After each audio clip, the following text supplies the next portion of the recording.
Okay, I had it. I was messing up. I was like, why is this not working? Okay, I got it to work now. Okay, hey members, members only, members only.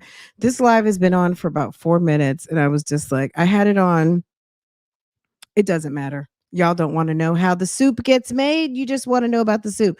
Okay, guys, this is what we're going to get into. I wanted to watch this with y'all. I watched most of this. I would love for you guys to get the conversations going in the comments, in the chat. But this is Stefan Starn's parents right here. And they gave an interview to a channel called Hidden True Crime. You can see them right there. I guess I could leave it like this, or I can pull it back some. How did I have it?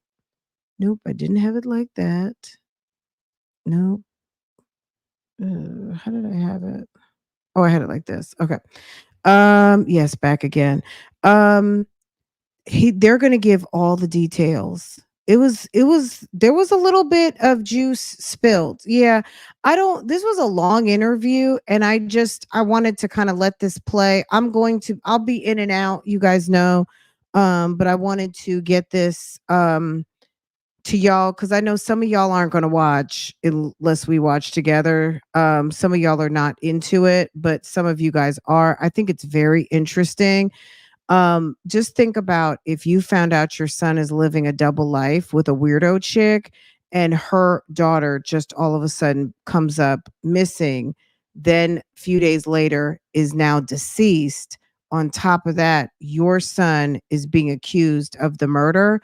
Um, you see the body language. Sir is very much pissed. I think they're very mad.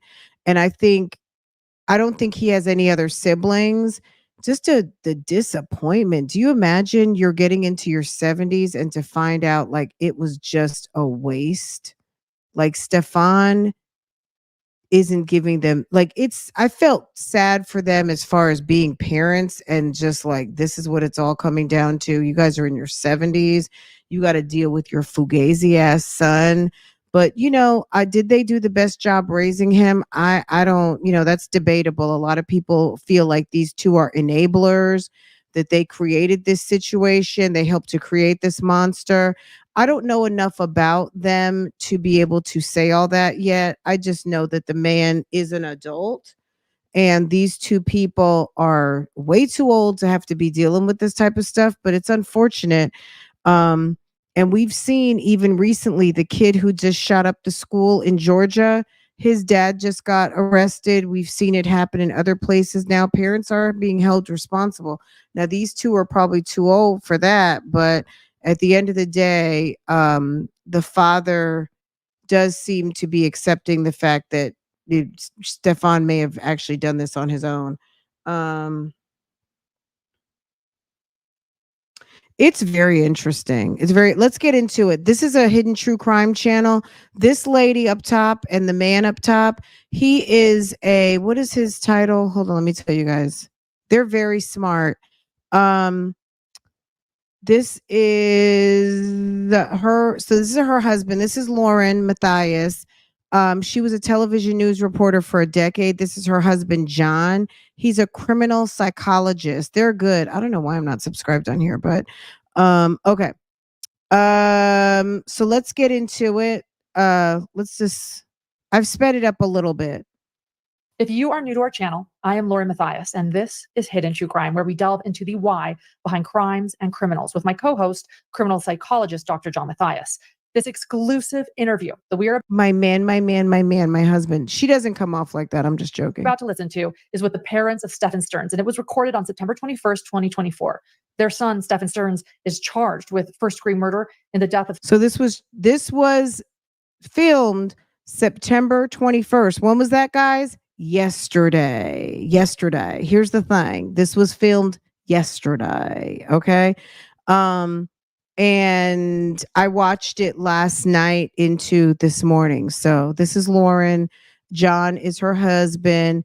And then the couple will see. Stearns was the on and off again boyfriend of Madeline's mother, Jennifer Soto. We have been in touch with Debra and Chris Stearns for quite some time and have listened to them process their grief as facts have come to light in this heartbreaking case, but we've always done so privately until now, because now they are ready to share more. Take a listen. Hello, Hidden Gems. We are with two very important guests today. This is an exclusive interview, and we're going to let them share why they are choosing to do this interview with us, a Hidden True Crime. But we are actually with Debra and Chris Stearns. Many of you might recognize their names from interviews with police that you've heard, or their names from documents, FOIA documents. They are the parents of Stefan Stearns, who is now behind bars, charged with crimes against Madeline Soto. I'll leave it at that. And I just want to say, no one wants to be in your situation right now. And we are so grateful, though, that you feel safe coming here to Hidden True Crime, to sharing your side of the story and what is going on in your hearts and in your minds. And so with that, why don't we start honestly with sharing what I think many people might be wondering. Why are you choosing to do an interview today? Well, we've had, first of all, you're thrusted into a limelight that you had never expected to experience in your entire life. I apologize for having Lacey here, but we want to have as much silence as possible from the dogs. We need to bring the ringleader in here. So she's the one that's quite vocal and wants attention. So I apologize. She'll be quiet, hopefully, right, Lacey? Okay. But anyway, no one ever grows up expecting to experience this. You've seen it on the news, you've seen it in the papers, and oh my gosh, how tragic that is. And all of a sudden, you find yourself in the same similar situation. We had provided from the very beginning, proactively very cooperative with the police authorities. I mean, I was caught off guard that Wednesday that Stefan was arrested. Y'all, I'm going to be in and out. I'm listening. I'm sitting here and I'll highlight your comments and stuff like that. But in the spirit of this is almost 2 hours and I've got it on 1.25. But it's very interesting. If you're following this case or haven't followed the case, it's very interesting. So, but I'll jump in every blue moon, but just so you guys know, I'm listening with you guys. Arrested, not even aware that he was being arrested that evening. I thought I was waiting many hours to have a conversation with the police to learn what was going on, and if I could contribute any information, I would, and not realizing that he was already arrested and actually had been transported away from Orange County down to Osceola County. Never learned until days later that he was arrested. I thought I was just there to help provide some information regarding the disappearance of Maddie.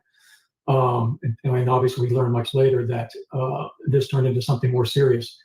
And we also, at least I thought, and continue to think later with the police interviews here at our home, that our conversation was confidential and certainly wouldn't be released to the public, only to have every word and nuance scrutinized and analyzed. And all right, let me just say this. Okay, so you guys know I haven't released a lot of the stuff, but I got 2 data dumps I got an Orange County one. I know I've told you guys, but I haven't released a lot of it because when I tell you they sent 6 folders with like a ton of shit, it's hard. It's like it gets overwhelming just to search through like some of the pictures, all of the reports. It's a lot. It's a lot. I'm not going to lie. It's a lot of stuff.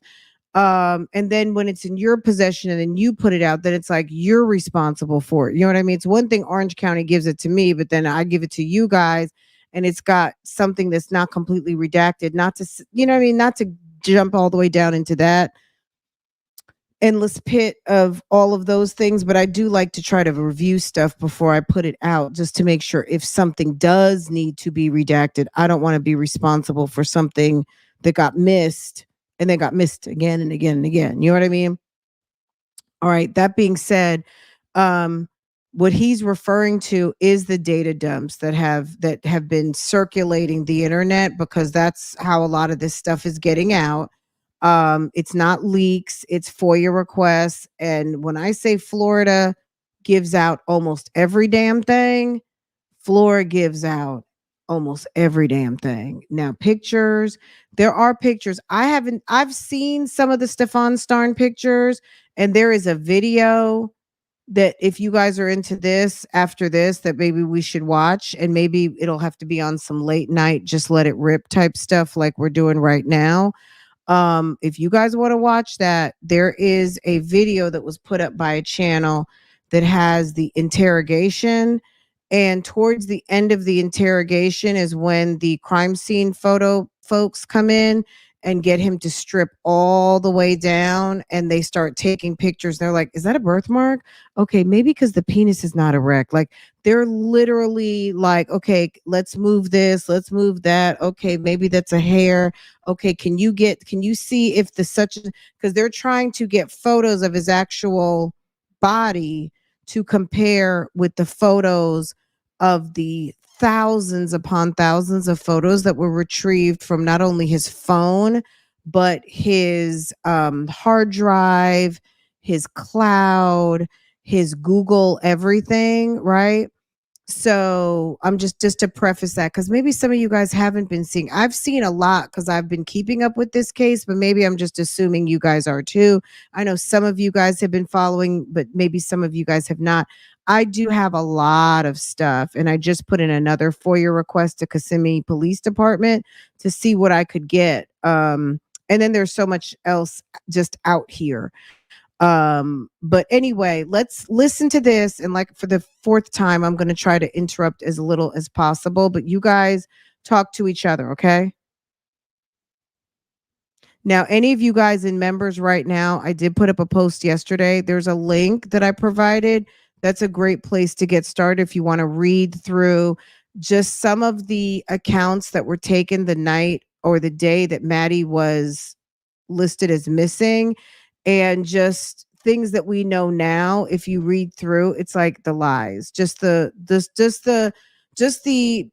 unreliable story that was put out there, all of the things that people just kept building upon, because you have one lie and then someone else lies on top of that lie, and then other people are just giving their, their accounts and their stories based on what's been told to them. And part of it was a lie scenario, because what we know now more than likely is that Maddie had already passed away by the morning.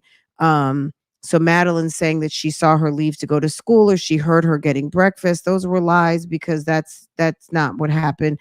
Maddie might not have made it through the night, right? Opinions formed about it. And these are Stefan's parents right here. Okay, these are his parents. I could focus it on them. Let me see if I could focus this a little bit more.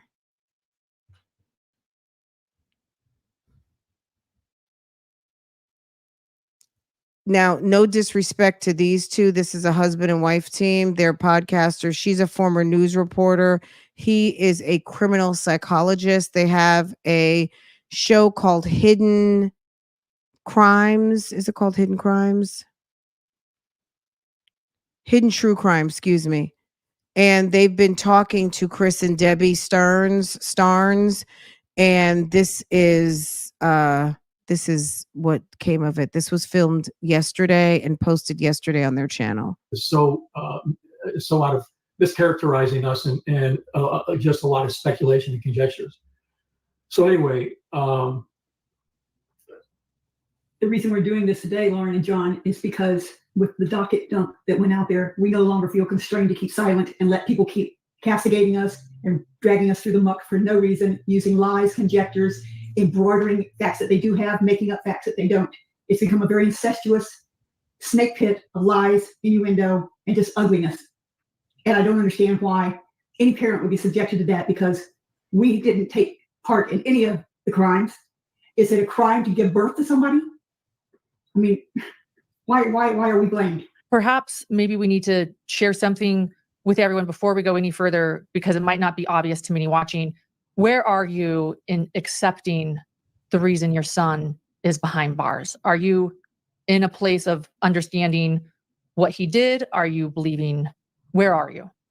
Totally. Yes. I mean, Okay. the last data dump that they had a few weeks ago, and I went through line by line and then shared with Debbie the chronology of events, the narrative summary and such, that it's very conclusive, and it does, in our mind, indicate Stefan is a lone perpetrator, as much as we want to believe what he said, that there are other people involved. And again, that's out there in a prior phone conversation that Stefan said, but you look at the evidence that's been presented, and it's pretty conclusive that there doesn't appear to be anybody else involved, and that he is the lone perpetrator.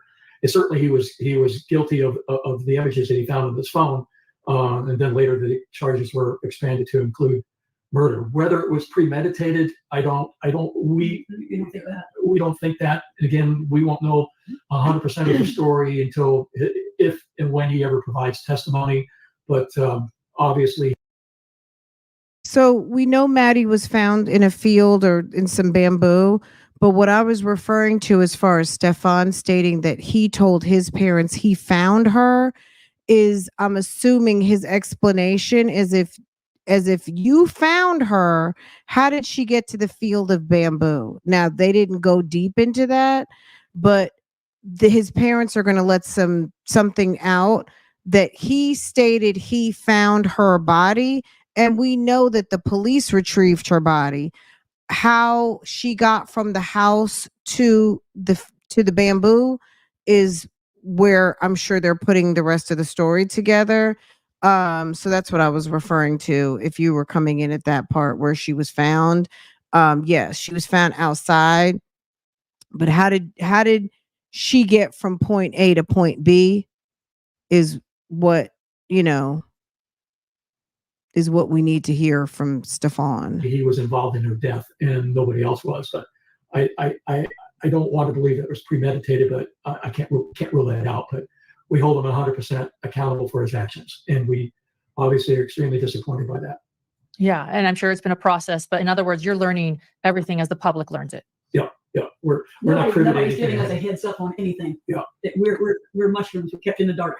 Yeah, the only time we know is all of a sudden we're getting these text messages and heads up alerts from our friends. You go, hey, you got to see this out there. And I go, oh my gosh, what does this mean? I mean, I looking for the news every day, and I don't see anything, and all of a sudden it's out there, and these videos and YouTube channels had a field day, and it's been that way for weeks ever since. And the challenge is going to be is that we do know that we were told the other day that this is going to be multiple years before it goes to trial. Given the gravity of the charges and knowing what the penalty is, we're resigned to accept that fate and the fact that we could lose them in a multitude of ways.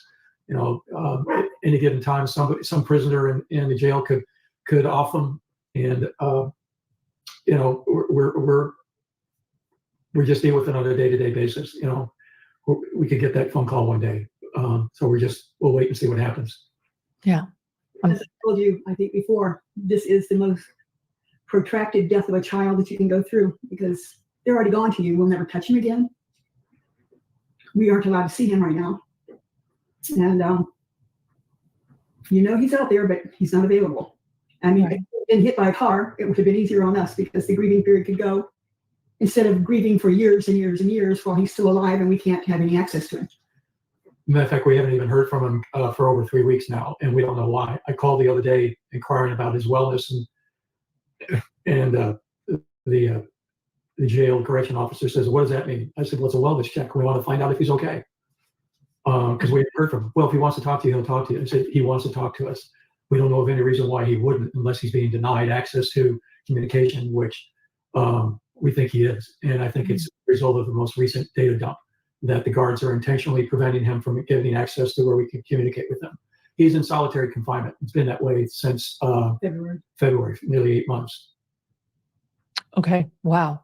And yeah, I remember you telling us that in an earlier conversation too, that it would be easier to mourn his death than this, because you also have to realize and mourn Madeline, who you knew as well. The whole thing we do, and we're accused of being cold and impartial people. And I mean, they made a big deal of the fact that I went outside and was screaming Madeline's name. I wasn't looking for her in the woods. I was talking to God. That's my privilege, to talk to my.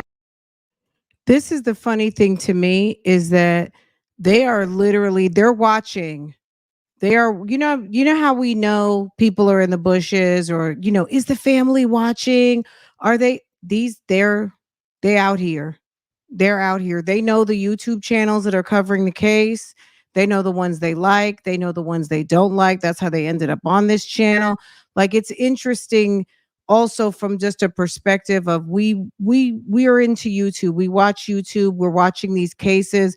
Sometimes when you're wondering, like I said, is the family aware of what's going on, girl? My God. I was Okay. asking why Madeline and where is she? I'm sorry. The internet was having a little bit of kind of like maybe feeling like she was over dramatizing, or she was being way overly dramatic. I guess they did have a relationship with Maddie. To what degree, I don't know. I'm sure her family or Jennifer can attest to that more so. But at the end of the day, ma'am, you can't be more mad than Jen's grandmother. That's their, you know what I mean? Like, your son wasn't even married to Madeline. Maybe you did have some sort of um connection with Madeline, but the bottom line is like, y'all have to be upset about your son, but at the end of the day, if you didn't like Jennifer very much, I think you're just upset your son is sitting in jail. And you know what I'm saying? Like, it's a hard pill to swallow. Your son may be a murderer, or your son is a murderer, and your son has atrocities in his phone that we definitely, he's going to have his day in court. So at the end of the day, sir, he's in the phone with a baby. Like, it's just disgusting. We, every day, all of this is in our minds. We talk about it often. Yeah, they should call his lawyer. We're private people. Yeah, they need to stop watching. When the internet dialogue becomes about you, it's time to tune out. Like, it's no longer a safe zone. If you feel like it's safe because you're at home and there's some separation, when the dialogue turns to you as the topic, it's time to go. It's time to go. We keep our emotions to ourselves as best as possible, but we certainly, there's no way that this will escape us on a daily basis. It's impossible for that to happen. We're forever living with this, and that's not our fault. I just wish there was a way that we could have possibly known that there was a problem going on with Stefan. I had no idea. Yeah. The only thing I mean, I'm gonna just say this. Your son, the problem that you should have known about your son was that he was too old to be living at your house. He's too old to not have a life of his own where he's paying bills, paying rent, and had his own mortgage. Like, the fact that's a problem. A male child a child in their 30s who is not self-sufficient is a problem. I'm going to just say it. I don't care if you're male or female. If you are in your 30s looking at 40 and you are not self-sufficient and you're still at mom and dad's house, I don't care who. There could be a special set of circumstances as to the reason why, and there's a very few that make sense. One of them is not he's a late bloomer, okay? If your son is on some late bloomer in his 30s and still socially awkward and involuntary celibate, baby. we knew it was wrong and we addressed it immediately was when we became aware of the co-sleeping arrangements. And they were here at our house. And at that point, I put my foot down and said, Madeline's not sleeping in the room with you. She's too old for that. And I said, you need to stop doing that at home too. And I talked to both Jen and to Stefan. And Jen says, well, she comes in at night. She gets scared. She comes in at night and climbs into bed. And I can't stop her. I said, did your door have a lock on it? She said, yes. I said, well, then use the damn lock. I mean, it's ridiculous. And then to send your child off to sleep with a man in another room in a single bed together, who is not a biological relative, and even biological relatives can't be. I mean, the interesting thing is to hear the mother saying that, and that's all well and good, but I don't know what else she could have done short of call CPS or something like that, but maybe she didn't want to do that on her son. But Madeline as a young lady should never have been sleeping in the same bed with her weirdo ass son. No. Be trusted. I mean, seriously, how many people have you heard of in that situation with family members? So I just I saw red when I heard that, and it's Did you on that issue? Did you? I know you. It sounds like you chastised them about sleeping in the same bed, but did you ever get a chance to sit down and talk to Stefan about that issue in more detail? I didn't think I had to. I did not think I had to. Well, but I did bring Madeline in, and she stayed with me in my room anytime they came to visit. Right. Yeah, you guys said that in one of your interviews that she was in. Was it both of you guys bad, or was it? No, we are what they call now sleep divorce. We have separate rooms because we can't sleep together. We love each other, absolutely. She's insomniac and a night person. I'm a morning person, and we both snore. And so it would be the battle of the lumberjacks. And so, in order for both of us to get sleep, we sleep in separate rooms, and we sleep with the dogs. We split the dogs up. We call it. Okay, so this obsession, there's one thing, if you've been watching this story, the obsession about sleep. Like, as someone who doesn't get as much sleep as I should, my goal is to make sure my daughter gets enough sleep, my husband gets enough sleep. Me, I don't get a lot of sleep. I probably go to sleep sometimes between 11 and 12, and I'm up at 5:30 every single day. I never go back to sleep. I get my husband out the door. Farah, I get her up, get her out the door to school. Then I go live. And I'm pretty much by 6 o'clock in the evening, your girl is tired because I've already been up 13 hours, never took a nap, rarely get a nap. Maybe for an hour before my husband comes home at like 6 o'clock, between 6 and 7. And that's if I have dinner prepared, like even in my head, right? The obsession between these people and getting damn sleep really tells me about some of their selfishness. You know what I mean? Like the fact that these parents, Jennifer as a parent, like there's just a lot of weird selfishness going on. And then a lot of conversation revolving around sleep and medication. That's one of the weird things about this case. If you're following it, you let me know what you think down below too. We call the bitches and bros. I get the boys, she gets the girls. And they call the dogs bitches and bros. Like these two are old people that are giving little spice. They provide warm comfort, and they're security. They're great sleep mates. So, and of course, and if I'm not here, they all sleep with Debbie. And God forbid somebody try to come in the house, they're going to have 5 Doberman pinchers with hair on their ass going after them. They'll tear them a new one. So, warning, heads up. They're watching way too much internet and they're clearly scared. Do you hear that? Just a warning, heads up, this, that, and the third. This is a family that's watching way too much internet, very concerned about the dialogue on the internet as it pertains to their son who is sitting with murder charges and like literally like a laundry list. The indictment is extensive. Just the indictment alone on the child pornography is like unbelievable. If you've never seen the indictment, I have it. The 60 counts is just once you get past about 5 or 6 counts, you don't even want to read it anymore because they do go into a little bit of description of what is depicted. Then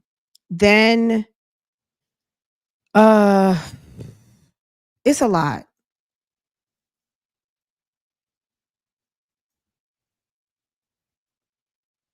I've got the speed up, so it's going to have some effect on the playback. Just give me a second with this. Maybe I need to lower the speed.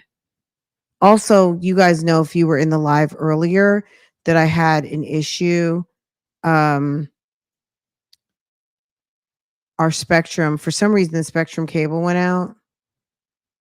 So we're on Google Fiber. So give me a second. I don't normally stream on fiber like this. Give me just a second, guys. Babe, did you notice the Spectrum was out? No, I didn't notice. Well, it's on Team Mac now.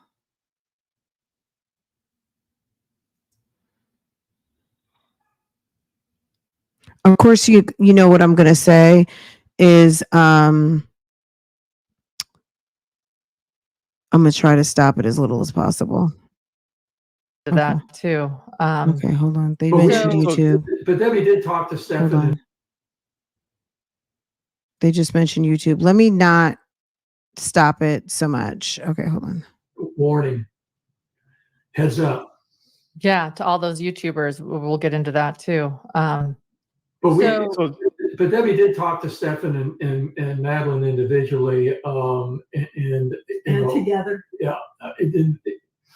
So I think it went in one ear and out the other because they didn't stop, but they never got to do it here. And I did not. And then we were chastised because we didn't allow them to vape in our home, and somehow they figured out that we don't smoke. We only drink occasionally. I can't turn down a margarita at a Mexican restaurant, and we don't do drugs. I don't even like doing prescribed drugs. That I won't take pain pills. I did the whole heart surgery on nothing but extra strength Tylenol. I can't take it. Some of it I'm allergic to, but they said we thought we were superior because of that. That's not true. That's our choice. But also my choice is I don't want cigarette smoke and marijuana smoke in my home. It makes me ill. I don't like the smell of it. I don't want to be around it. It sounds like, Debra, that Madeline occasionally was in your bed. Did you guys have a close relationship with Madeline? Could you talk about that for a minute? Yes, I taught her to crochet. We sat and did artwork together. We did projects. I was teaching her how to cook. She spent a lot of time with me when she wasn't in there watching movies with them. So we actually put Disney on our TV here so she could sit out in the family room with us while I thought we were giving Jen and Stefan alone time as a couple. I tried to be respectful of their space. Yeah. Taking on Madeline, but Madeline was an absolute joy. The girl was happy, precocious, smiling. She walked with a bounce. She was interested in everything. She giggled a lot. She giggled a lot. This is a horrible, awesome world. That child, she should still be here. She should still be here. Yeah. Did you? So you just described kind of the bright side of Madeline, that she was happy and giggled a lot. Did you ever, she was next to you in bed. Did you ever notice any distress? No. From her? Did you ever feel like maybe she wanted to talk to you about something she couldn't, or did you get any of that? There was none of that. In fact, just the opposite. Stefan would be sitting on the sofa and she would go and sit on the arm of the sofa and break her arm around him and give him a kiss and tell him she loved him. And Madeline is the one that told me about the co-sleeping, not Stefan and not Jen. Madeline did. When she related, she said it was a funny story. She says, "Oh, I was in bed with Mom and Stefan, and when I woke up in the morning, my leg was draped over him." And she went, "Isn't that funny?" I said, "No, it's not. I don't find that funny." Yeah. That's right. When I would have the talk with them, because to me, I'm sorry, that sent up a big red flag. Yeah. She said that in a playful manner, Yes. but not in a, you wouldn't see that as kind of a cry for help. I did not see it as a cry for help. I found it to be disturbing to me on levels. So other than that, we had no recollection. We had no indication that anyway that something illicit was going on. Nothing. Yeah. Yeah. And when you told Stefan you shouldn't be co-sleeping with Madeline, he, as far as you could tell, he heard you. He said, okay. He heard me. He and Jen both says, well, but she wants to be with us. And yeah. I knew no matter what I said to him, they're going to do what they're going to do anyway. Right. It was very obvious to me that they were not listening. They heard, but they're not comprehending, and they're not going to change. You've mentioned that Stefan would often say one thing, but do another, right? That you didn't know. Oh yeah, modus operandi. You didn't know what was true and what wasn't sometimes. I mean, he, you never. He made it. He was a gaslighter. You know, he could make you think things were one way when they were a total other way, and do it with such sincerity that you questioned yourself. Interesting. And when we got to figure that out, things changed for him, and they didn't change for the good. And he was no longer a happy camper because we challenged him on everything. We came up missing money. We came up missing jewelry. Came up missing my deceased father's Rolex. And I know he took it, but he won't admit to it even now. When did that start? Could you tell us a little bit about the line, when it started, and like when did he take the Rolex? Last year. It started when he was a teenager. Okay. And little stuff, and then they got bigger and bigger as he got older. I mean, you never got the truth about anything. I mean, he wrecked his car and never got the true story in that. So very similar to the incident of Maddie's disappearance. You know, coming up with something like that. You know, when he called me that afternoon, second call that day. You know, flat tire, and listened to that BS.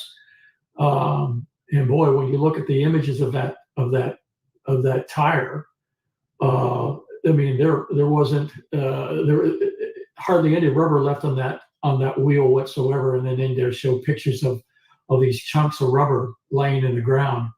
And Stefan trying to explain to me that he had a flat tire and he was in the inside lane of a highway in a high density commercial district, and he couldn't pull off the road. Again, you know, it was a story that I didn't believe, and then getting a call 90 minutes later, less than 90 minutes later, about Maddie's disappearance, and I go, that's too coincidental. Two events like that in a single afternoon. I don't believe in coincidences. You know, didn't believe that, but wanted to. You know, I was there to support the story until it was different. And unfortunately, I found out a couple of days later, if I had seen that TV interview that they held the next day, my attitude and demeanor with him would have been considerably different than me making the trip to Orlando and helping he and Maddie out, or Jennifer out, for sure. The police kicked everybody out of the townhouse and quarantined it, roped it off. They had no money. They had no place to go. He didn't want to go to the in-laws' house, of course, or to her mother's house.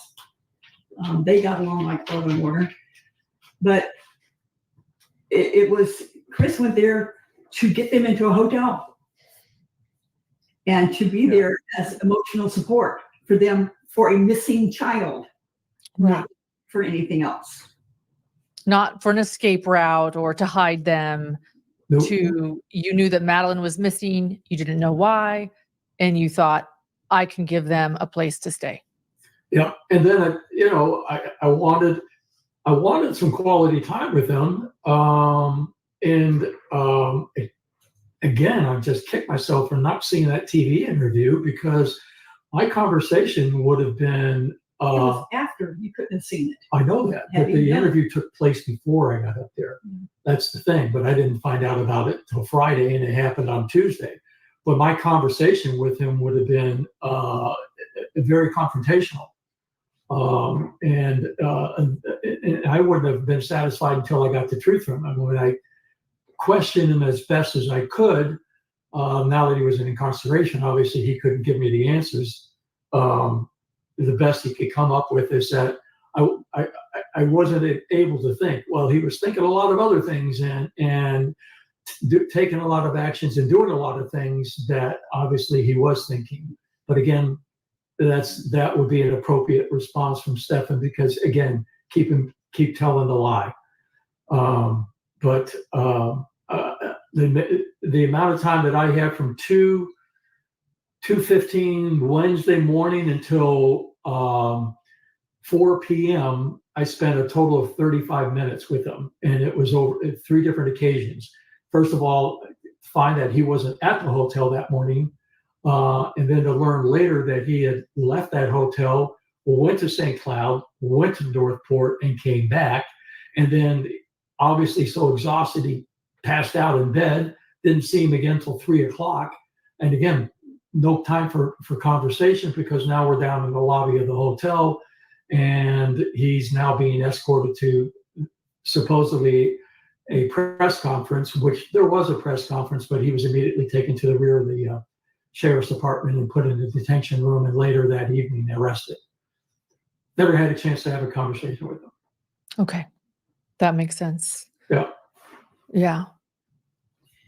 And there was some issue about one YouTuber who called out Chris as a liar because he said he saw a picture on the phone. Yeah, much later, I mean, I'm having a conversation again, thinking I'm having a private conversation with the deputies back in July. And, Jen that evening had provided some very graphic detail of the image.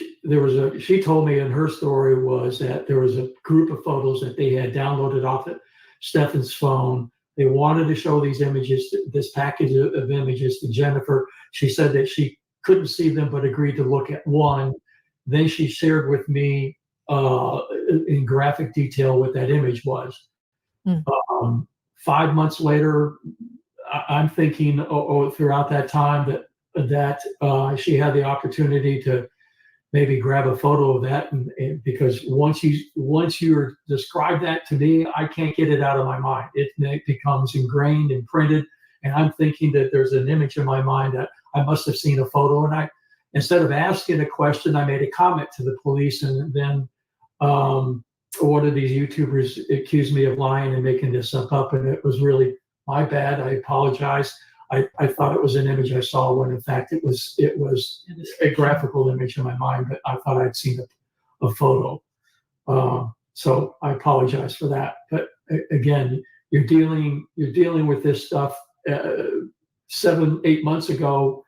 There's a lot of stuff going on that evening, especially trying to gauge Jennifer's demeanor after learning that her daughter had been SA'd. If it was me, I'd be beating the crap out of somebody, whether I physically could or could not.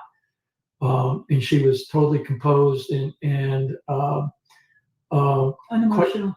quite calm about the whole thing. It was just very strange. What? Now that we're on this topic, there's a rumor out there about there being SA in Stefan's background. I think some of the rumors involve you guys even. There's rumors about Just me. giving him explicit material. Again, I can't use terms because of YouTube, but what could you guys set the record straight on that? You bet. Number one, it was, from what we heard, it's Hustler magazine, the nastiest magazine that was ever printed. Never came home. I would never buy it, and I would certainly never give it to my child. I mean, none of that material existed in our house. But I'm sure back then, that day and age, magazines tossed to the street in trash cans. Somebody has it. Other kids bring it to school. Maybe they even try to sell it, but certainly that type of stuff circulated and what have you. Have no idea where he came in possession of this, but it was not provided by us, and there was never any physical abuse or sexual SA abuse at home. None of that. He was always provided a warm, loving, caring environment. So none of that's true. Do you think there were any red flags in that area in terms of, I don't know, maybe some of the girls he was dating in high school, or did you see any red flags about any unusual sexual interests or problems? His first girlfriend he had in California, he had a big crush on her. Okay. We met her, sweet girl. We left California when the state went batshit crazy, excuse my French, but hey, California. And we left there and came to Florida. You know, at that age, your kids circulate through kids like people go through revolving doors. You know, one kid comes in, hey, this is so and so, okay, and then you never see him again. There's a parade of those instances or what have you. One of the dogs, a friend of his came in, an acquaintance of his came in, and she didn't appreciate him. She let it be known too. Kind of nipped him in the backside. She wouldn't let him in the door. Yeah. She backed him up against the wall. Not coming in. And nipped him on the butt until he went out the door again. And we later found out this was the same friend of his that overdosed on heroin and died. Oh. There is another incident, and I don't think we've ever brought this up before, and that is in California. He was walking down the street with a couple of friends and his girlfriend, and this man was very inappropriate with them. And I'll let Chris tell you the rest of it, but well, yeah, cat call or something, and there's lewd cat call. There was a shout out to him, and the truck spun around and came back. This guy unfolded himself out of the truck. He was that big, and physically started assaulting Stefan to the point that he was choking him to death. Coincidental to that, we had just come back from Sequoia National Forest. We went camping with the church group, and Stefan had a pocket knife in his pocket and stabbed the guy in the chest to defend himself. The guy was later arrested for physical assault, and Stefan defended himself, but didn't realize that he suffered PTSD. That was interesting. Had you guys heard about that? That he stabbed somebody in the chest? That's deep, huh? Like, that's something that pretty much most of us will go through life never experiencing. Strange, right?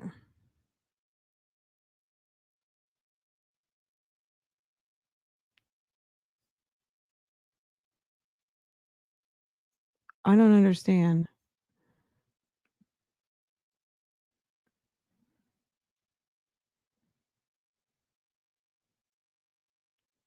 Okay. From that, I didn't realize that until several years later that he was experiencing that. He was haunted by it. Yeah. He was haunted What by was just to clarify, what was the trigger? What was the cause of that? There was a very lewd remark made, and a shout back to the guys. And it turns out the guy was a meth, but a shout out to the guys that went driving by in the truck, maybe an FU or what have you. And they spun around. They flipped the bird. They flipped the bird guy, and he spun the truck around and came after him. And Stefan was the only one that was physically attacked. Karate or no karate, he couldn't get the guy off of him. And how old was Stefan? 16, 17? Maybe 16. Okay. Yeah. Okay. He was a really thin guy back then. Yeah. You know. Was there, see him. when you talk about the line that was starting during his early adolescent years, it sounds like, did any of that become criminal behavior at all, or did he ever get disciplined for any, antisocial or unusual, problematic behavior at that age? No, that's the thing. There was never any issues with him. I guess a parent's greatest fear is that the kid becomes an alcoholic or a drug addict. I mean, I have conversations with other friends or what have you who tell me stories about not their kids per se, but other kids, and it's tragic what happens with these kids. They get started in this stuff at such a young age. There was an incident one time where we were gone for the afternoon and came home, and I went up the stairs, and Stefan was coming down the stairs, and I had to stop midway, and I go, whoa, time out. Oh my gosh. I said, come here. And I said, have you been drinking? And he just reeked of alcohol. Well, apparently he spent the afternoon sampling every alcohol that we had. And we soon got rid of all the alcohol in the house. And believe it or not, he was heading out the door to take his friend home. What was his age? What was the age at that time? 17. It was just before California. So I don't know, 17. And sent him to his room and didn't see him for 2 days. He passed out, and I took the friend home who told me what had been going on that afternoon. But that's the worst thing that we had experienced at that time. Mm-hmm. So when you have these incidents, did you guys sit down and kind of have a heart-to-heart with him at all? I mean, what was communication like between you guys?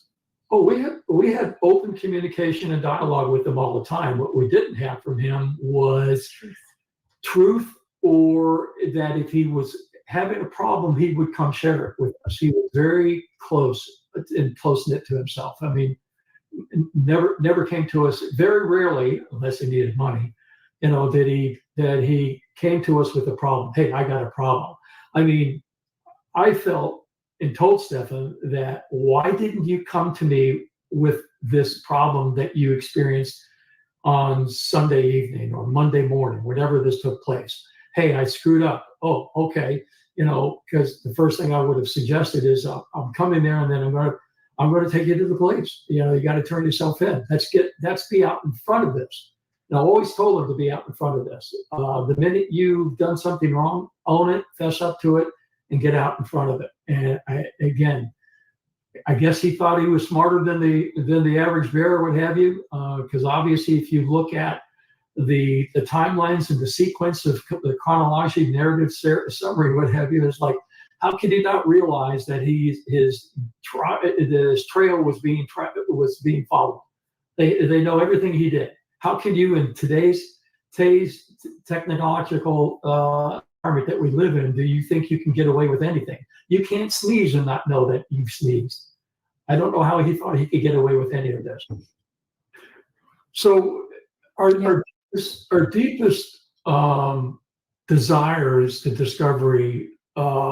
discover more about Stefan, learn from him.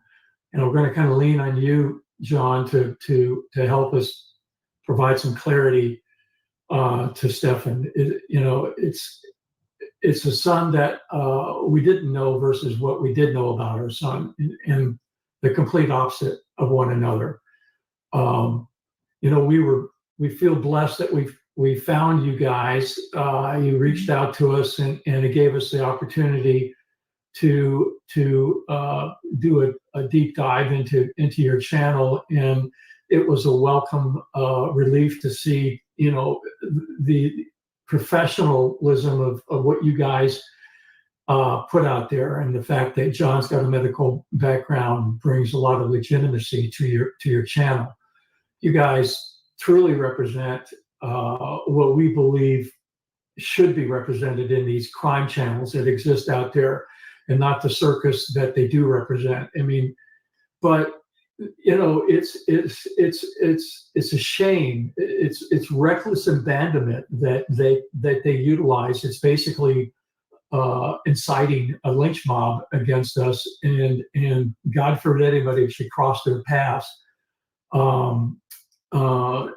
because they'll just attack you. I mean, you look at these broadcasts that they have, and then you just watch the thread of comments that are made as if they're really relevant. But I guess the people feel, and maybe you can answer this, John, is that why do people feel like that they have to lash out if not to make themselves feel better about themselves? I truly don't understand that. The fact that they spend these hours watching this stuff is just amazing. Don't they have lives?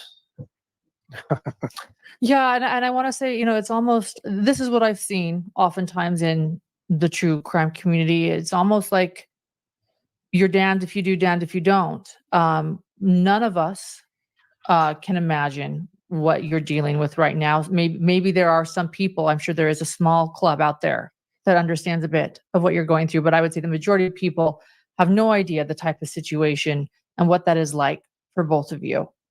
No one, I wouldn't wish that upon anyone. And it's true, if you don't speak, shame on you for not speaking up, right? And if you do speak, they're going to scrutinize everything that you say. Damn if you don't. So Yeah. we've been handcuffed for the last 7 months, almost 8 months. We've been held to strict silence. And so I think we've been chastised, criticized for not responding, but people don't realize that, there's some legal proceedings going on here, and we don't want to misspeak. And now that all the information is out there, not that we knew anything, because we didn't know anything until it was released to the public. So we're learning just as much as everybody else does whenever this information is released. Stefan is constrained to tell us anything because he's under instructions from his attorney. So, and obviously what we have learned has been quite shocking to us, and very disappointing to say the least. And then of course now we're trying to self-analyze, what we did or didn't do that caused this, and we're not even sure. Well, we know we're not the cause of it. We're trying to pursue a conversation about an accident Stefan had 30 years ago as the possibility of causing this TBI. 30 years ago when Stefan had this accident, and just so the public can know what that consisted of, Stefan was literally run over by a pickup truck twice. He and a friend were playing in a parking area, and when he was 7 or 8 years old, the guy came out to his truck, a small Toyota pickup truck. "Hey guys, how you doing?" Gets in the truck and immediately backs over them. Pushes Stefan down into a bit of a hole in the parking lot, drove right over him, and hit him in the head with the bumper as he backed up the first time, and then if that was enough, he pulled forward and ran over him again. The fact that Stefan isn't... They hit him in the back of the head first, and then when Stefan raised up to look, he heard the kid screaming. He quickly put it in gear and drove forward and hit him in the front, and then came up over his body, up over his pelvis area. The fact that he wasn't permanently disabled and wheelchair bound is a miracle. Thank the mud. But there wasn't, when he was released from the hospital, the doctor said, "Hey, be cognizant of any difference in his attitude and his demeanor and such." And we pressed for more information, and we just told that he could have some headaches, dizziness, nausea, sensitivity to light and stuff, may not be able to wake up or go to sleep, and there could be some other physical traits. He developed a tic for a while, and he outgrew that. He did suffer PTSD. From PTSD and also separation anxiety, but we just never knew what to expect. But they just told us to be on the lookout for things, and what we did find is that his personality changed. He changed 180 degrees. He was a high energy kid, full of love, laughter, and such, and to something totally different. The troglodyte. And then he started experiencing some educational problems, and Debbie can relate to that. We had to put him into an individual education plan and what have you. And we finally realized that we needed to take him out of the school and put him into a homeschool environment, which was held to a strict regime. And Debbie did a great job of managing that for him. We also did as much as we could to encourage him to participate in sports. I tried to expose him to as much sports as possible. He didn't seem to have a lot of interest in group sports per se. Kind of gravitated towards track he was fast. He was always fast as a kid on his feet, and in spite of his injury, he was a speedster. But that didn't last long because he apparently had a kidney disorder that required some immediate surgery, and I mean, they're trying to give us all of his medical records and every ailment, every broken foot, broken toe. At the end of the day, y'all, they can have all the information. Like Chris and Debbie, you either knew your son or you didn't know your son. You said you feel like he was living a double life and you did not know your son. It's okay. You don't have to run down the list of every band-aid and damn broken elbow and track and field. We look, if y'all want to say you did your best and still fucked it up, okay. Okay. Okay.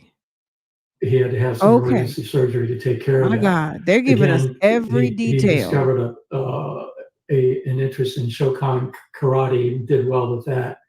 He managed to get a brown belt in that, but we were forced to move away to California. Well, actually, no. Where did we go after that? He was in Georgia. Yeah, we went to California. Mm-hmm. Yeah, my wife's mother was dying of cancer, so we went out to be with her in her last few years. But we later introduced it to scuba diving. You know, we kept trying to introduce him to things that would be motivating enough to provide enough incentive to where maybe he would be motivated to go out and get a job and earn some money to pay for these things, because it didn't try to overindulge him with money and access to money per se. I was trying to use that as an incentive and motivation to go out and get a job. Obviously that didn't work too well, but you know, everything seemed to be focused towards solitary pursuits. You know, we loved reading games, Pokemon games, Warcraft, and other things. If he liked something, man, he drilled in on it. He focused in on it. He really truly excelled at that. And things that he did excel at, you know, again, try to encourage him to assimilate, you know, a normal flow of life. And there was almost always a disconnect. It had been a very frustrating experience for us. To get him to assimilate into a normal life. We were getting. So my thing is, are you surprised or not surprised at this outcome with your son? Also, the interesting thing, and I'm not trying to dog this couple out, Lauren and Dr. John, but I guess they're going from like a free flow kind of interview style. Because, I mean, I guess they have asked questions, but do you notice they're just letting them talk? Like, y'all can just talk yourself all the way out. We're going to let y'all just talk, okay? Y'all talk and say whatever you want to say. We just going to sit here and listen, okay? Okay. That's just what it seems like. You know, we're in our early 70s. Yeah. So you talked about communication was open, it sounds like, and you were able to talk to him about quite a bit, or at least when he was willing to talk.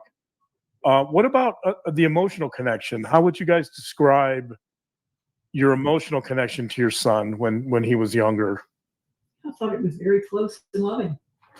Yeah, it was really close up until the accident, and not that we changed, he changed. I mean, he was. Okay. You know, I forgot. I mean, I wouldn't say I forgot it was an interview, but they're just letting them freestyle. Like they're just letting them talk. But if you a little bit in, Chris likes to run his ass off. He will talk and talk and talk. He's going to say that Stefan says that he found Maddie. Now, I'm not talking about in the bushes, under the bamboo. I'm assuming he's talking about in the house. He's giving some sort of explanation as to how she got from point A to point B. I'm not sure. So let's just listen up. Okay. It's coming soon. if you show you photos of him, as a kid, I mean, he's running through the house on the tips of his toes and just a little speed demon, laughing and giggling all the time. Really a quite bubbly personality. I mean, we discovered very early on that if he was focused on something, forget about it. We were at a hotel one time, and he got the key to the refrigerator or bar in the room, and he was sitting there at the age of 3 with that key, and he was relentless in getting that key into that lock and unlocking that lock. But that's how focused he could be. But he was, we loved that kid to death, smothered him. What? You didn't smother him. Well, smothered him with love, whatever. But we there was never any denial of any outward affection from him and us, and even to this day, still a lot of outward display of love and affection. Nothing, as I said, ever gave us any clue or warning to his recently discovered behavior. I mean, this, like I said, this is the son that we don't know. This is not the son that we do know. So, Debbie, you even homeschooled Stefan for a time, and that's actually been brought up in numerous conversations on YouTube as well. Do you want to share a little bit about why you chose to do that and what that was like? Because it was a daily fight to get him out of bed, dressed, and out the door to go to school. It was a daily fight to get him to do his homework. We had several conferences with teachers, and even on the IEP, he was not progressing. So I talked to the principal of the school, and I said, what can I do? And she said, have you ever tried homeschooling? And I said, well, no. Don't you have to have, a full college degree for that? Because I'm short a few credits. I don't have my degree yet. And she says, no, you don't have to, because you are going to be supporting him, but he's going to be doing his classes with Florida Virtual School. So that's what happened. And we were able to get him up at 10 in the morning. It was easier. So maybe that's coddling him, but it was easier on me too, because I usually don't go to sleep until 2 or 3 in the morning. So, hey, I didn't have to be up at 6:30 in the morning to get him up. He was able to eat food, and we were able to take short breaks and progress at a rate that would interest him, because some stuff he could just speed through. English language, sentences, reading, history, science. He loved all of that, and he devoured it. Math, no. Hates math. Math for me, no. So I called it a tutor.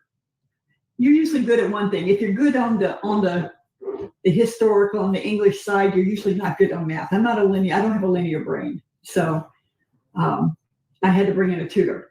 But he had to take his tests orally with a proctor over the phone, and I could not be in the room. And did I help him with his homework? Yep, I did. Don't most people help the kids with their homework? I didn't do it for him, but I helped him. I wish you were my parent, because I never. Okay, let me break in real quick. So the husband, I'm not talking about the Stearns, Dr. John up top and his wife, Lauren. Now, Lauren is a TV reporter, and John is a criminal. What is he? What's his title? He's a criminal psychologist. Okay. So the two people up top are a married couple, right? Anyway, this is the deal. So we're watching Stefan Stern's parents. Do you hear all, and I don't want to say they're making excuses, but I think it's sad. These people are in their 70s. They are trying to go through the checklist in their mind of everything they did to the best of their ability to give this kid a life. And at the end of the day, like, ma'am, why don't y'all can y'all talk to us about what's happened in the last 5 to 10 years, not in the first 1 to 10 years? Talk to us about the last 10 years, not the first 10 years. Because at the end of the day, what have y'all been doing while this man was 25 to 35 or 26 to 36 to for him to be still sleeping at your house and dating a lady who's got 11 roommates and is not responsible with her daughter. Like, at the end of the day, I would have more respect if you could talk to us about how disappointing the last 10 years were versus everything you did the first 10 years. Because I don't doubt that you took him to school or you homeschooled him or did the best that you feel like you could do. But did you do the best by him in the last 10 years? Did you kick his ass out? Did you tell him to stop being a bum? Did you tell him to go rent his own apartment and stop trying to look for a girl to live with? Like, can you talk to us about that? That's what I want to know about. Anyway, It's like, damn, she's running down the resume of everything he's done, but it's like, sis, what did you guys do? What did you guys do in the last 10 years? Because this is absolutely insane. I know that people have double lives, but we don't need, like, you don't need to go through the whole checklist of romper room, kindergarten. He's been a failure the last 10 years, and his failures is what has him sitting waiting for trial, and his weirdo-ness. That's what I'm going to say. Girl, he's a freaking failure. You know, and sitting up there dating Jennifer Soto. Ew. Forensic psychologist. It says here in their bio, criminal psychologist. So maybe that's the same thing. I don't know, but it says criminal psychologist right here. So forensic psychologist, I guess. Maybe it's all the same thing. But that's what he says in his bio. Courses that they weren't offering in school. We did marine biology. We did oceanography. We did stuff that he liked. He loved dinosaurs. She's trying to figure all the things out to make it not her fault and that she was a bad mother. He got a better education at home than he got in school. He didn't have the distractions. He could concentrate on his work. He wasn't distracting the kids around him, and he wasn't frustrating the teachers. But when he described his algebra teacher to me as a woman who stood at the blackboard with her back to the class, talked to the backboard while doing, combinations up on the board, doing algebraic expressions, and they couldn't understand her, couldn't hear her, and she never helped anybody do anything. And I said, why is he even here? You were still allowed to participate with the school because you were still basically enrolled with the school. So he still got to go to prom. He still got to go to graduation. He walked and got his diploma. Got the cap and gown and the whole thing. Yep. What was he? So was he in the virtual program throughout the entirety of high school, or just a few years? What was the 2.5 years in high school? Okay. And you mentioned earlier that he tended to be a bit solitary. Was that after high school, or was he a bit of a solitary person in high school as well? Yes. He had his cadre of close friends. He didn't have a huge group of friends. He had 4 or 5 close friends, and that was all he wanted in his life. Just his little circle of friends. He was not a social butterfly by any means. And do you think that the accident had something to do with that?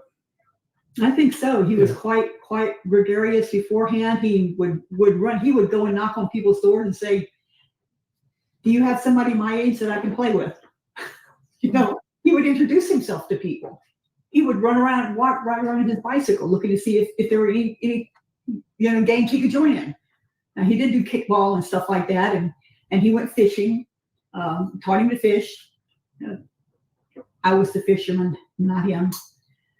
I kind of was more of an outdoorsy person because of the horses, and I also got Stefan a horse. He wanted a horse. He got a horse, but he had to promise to work with me in the barn. And that meant cleaning, shoveling poop, bringing shavings in, hauling hay with me, going and picking up more shavings, which all the kids loved that because they got to ride in the pickup truck on top of all the shavings. But, And now people are saying that sounds like this the worst thing I could ever do is to have him actually work to support his horse and to help me, because I was having some physical problems from these surgeries I had on my feet. So there were some things that I just couldn't do. But he loved Again, he loved running out at night. He would just grab a hunk of mane, hop on their bareback, and they just. I just wish that John and Lauren would ask a question. Like, there's no questions coming, so the couple is just freestyle talking.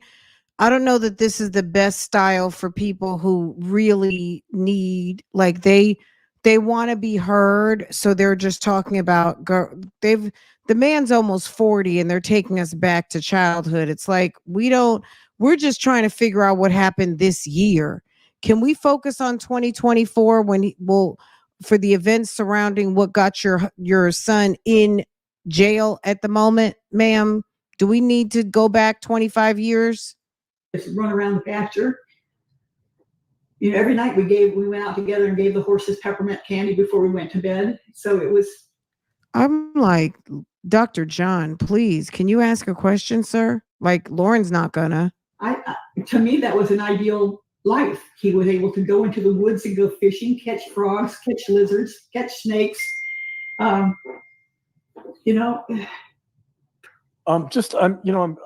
You guys are helping me kind of develop a picture of your son, and the more you talk about him, obviously, correct me if I'm wrong here, but it feels to some extent like your son was very childlike in a way. Like it's almost like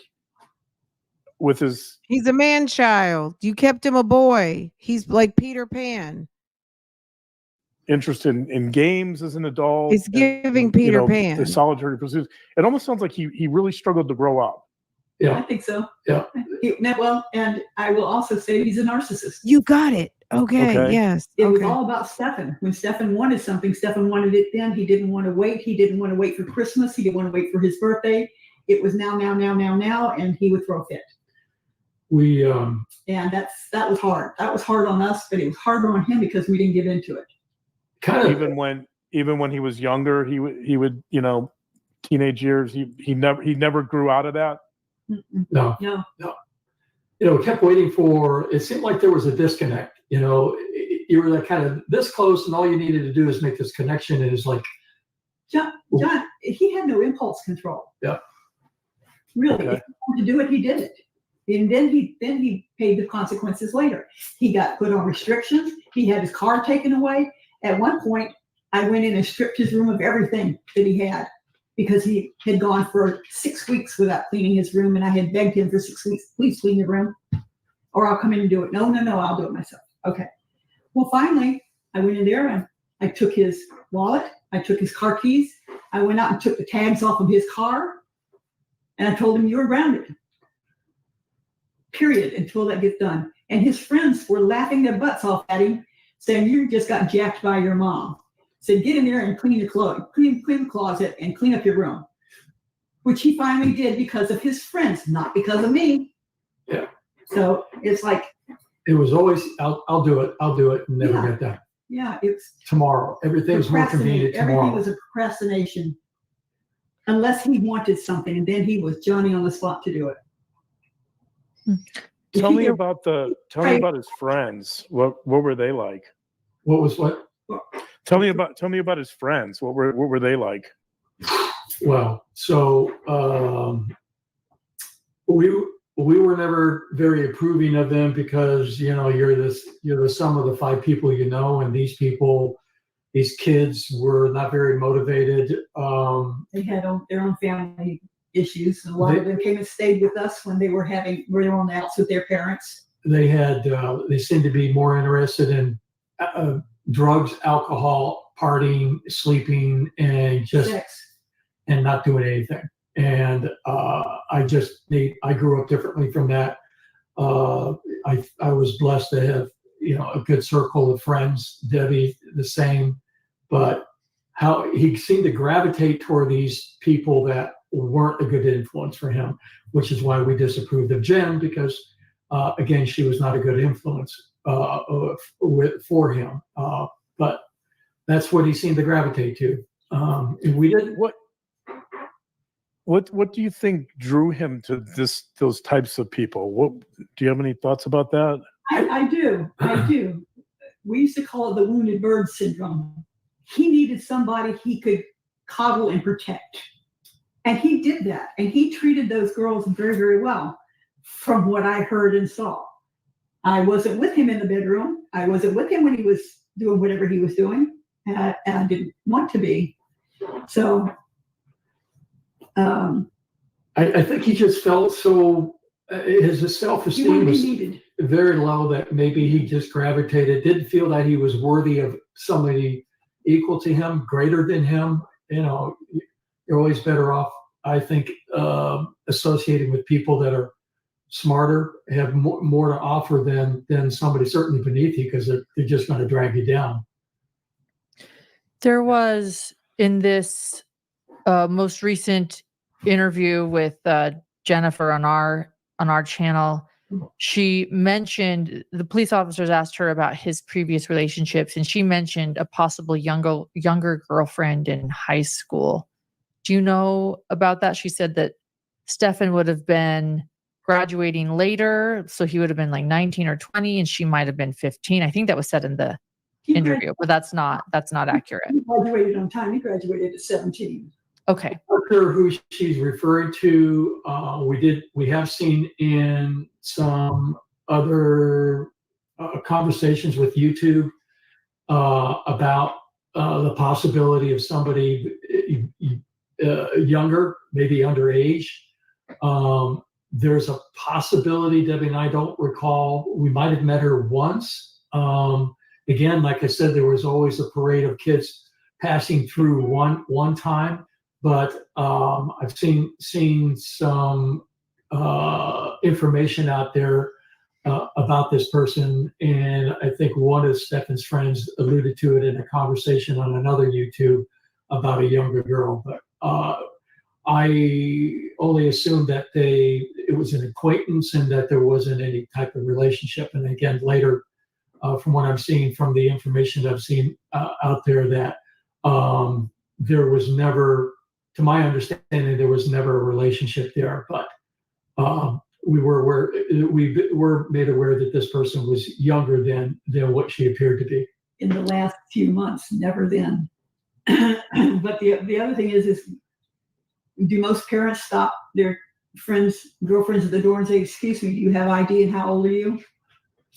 The only thing I remember of her was Stefan coming in and saying, "Hi, this is so-and-so." I can't even remember her name. That's horrible. That's like I said, it's just a parade of people. We're going to go up and watch some TV. Is that okay? Yeah, sure. Would you like some snacks? You know, get you some Cokes, chips, whatever, go up with you. And that was it. She came back down. She wasn't adjusting her hair. She wasn't adjusting her clothes. I don't think they were up there having sex.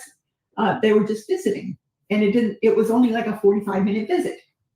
So who knows? Right. No. And I never questioned anybody. The other girls that he was with, he was in school with at the time, so they were his age. Yeah. I was gonna ask that. Were most of his friends his age, or was he drawn to younger friends? They were all his age. As far as we know. As far as you know. Okay. Yeah. It's also been mentioned, and I guess this goes back to John's question about him being childlike, Pokemon cards and some toys as an adult. Was that an interest of his? Was it toys, or was it simply Pokemon? Or no, the Pokemon died when we were in Windermere. Oh no, Pokemon. It's obviously it's a big cult. It's a collection now. Yeah, it is. It had told me fairly recently. Okay, I was eating in the kitchen. I was listening. I was like, okay, what? Now, these people who let their kids go upstairs and close doors. Now, did they say he went upstairs and he was with a girl? They don't know how old she was. They're not copping to anything. And maybe they were kissing or whatever. What? Y'all heard that, right? Look, y'all don't have to answer, but these kids do not are not entitled to a sex life. They're not entitled to a private life. They're entitled to some things, but a sex life and some privacy with the opposite sex or even the same sex, because the way things are right now, we don't know what the hell's going on. Best thing to do, these kids keep 2 feet planted on the floor, and y'all in the living room. Ain't no family room, ain't no down the hall, no rooms with beds. This is the corny house, always has been and will be. You don't get that coming over here. You want to watch a movie? You're going to sit right here while I'm in the kitchen cutting some onions or something very smelly. And you better tell your mama to come pick you up in an hour. Okay. You got to be kidding me. These people who want to act like they don't know anything going on and your son is going up to a room to have some sort of privacy with a female, I don't think so. No. Any boy, let me say, as a girl mom, if the day comes, when and if the day comes that someone's going to ask me to go over to somebody's house of the opposite sex, which that may not ever happen. I don't think I ever asked my parents to go over to some boy's house that wasn't like literally like a group friend thing. Like a boyfriend, I wouldn't have even asked something like that. My father would have been like, "Are you actually asking us that right now?" I couldn't go over to anybody's house. If anybody was trying to come over, they had to come to our house. Okay. Like a boy or whatever. You don't go over to a boy's house that, you know what I mean? Like that. Right. Nobody can come over. You can't go. You definitely can't go somewhere where they allow him to have entertain in his bedroom. That's a 150% hell to the no, to the no. Okay. That's why he never had to leave. He's been having privacy and opposite sex company damn near over 20 years. What does he have to rent a place for? The parents let him go do whatever he wants. That had become a big thing. Stefan was big into that. Most people move because they want privileges. This Stefan sounds like he's been having privileges since day one. Pokemon. But he said that the cards have a higher value now, and that there's a cult out there that collects this stuff, and it lives. He's always into the latest and greatest of toys. And my God, being exposed to all the toys available at Disney, forget about it. Oh my gosh, he was Star Wars. What are those? Kimagachis. Thank you. Those things. He had a collection of those. I don't know. He unbelievable. Lightsabers. Boy, you could forget about coming to the house. You could get your head lasered off. Lightsabers all over the place. And spend all this money on that. It's like, hey, but we're not taking care of your car. Right. So we're talking lightsabers as a 37-year-old, not 16. Correct. Well, both. Both. Okay. Yeah. Never got over Gotcha. Okay. Maintaining. But yeah, it's odd to me that a 37-year-old man would buy one of those. What is it? The white helmets on the bad guys. Star Wars helmet, whatever. And glove, whatever the glove was that. Well, listen, you've got these guys that are just into this stuff and they just collect the stuff, and he obviously had a fetish for it. What can I say? John, do you have any more questions about Stefan growing up or these types of? Do you see the disconnect? How we were just never able to just get him to assimilate into adulthood, and said, hey, draw a line in the sand, step over the line, and now we're an adult. Leave this behind, or just visit it every now, but the focus is being an adult. I kept waiting for that shoe to drop, and it just never got there. The other thing that we were chastised for, apparently, was allowing him to have a firearm. That was brought up, and that was for his, was it 25th birthday? No, 21st birthday. He was, No, he was, 21 was the tattoo. no, again, he was robbed at gunpoint at Yes, he 18. was. Mhm. And he swore up and down that when he became legal age, he was going to be able to defend himself. So when that happened, I immediately joined him, and I hired a former Black Ops guy. We spent 40 hours, Stefan and myself, with this instructor for 40 hours doing Not all at one time. right one-to-one training with him. Did competitions. Yeah, we participated in competition. He was very responsible with that. Taught me a lot, because he invested time in educating himself about firearms and what have you. But it was a method for me to bond with him, because I wasn't going to hang out in the Star Wars arena. I wasn't going to get caught up in Gamagachis. I wasn't going to be doing that with him. Or Warhammer.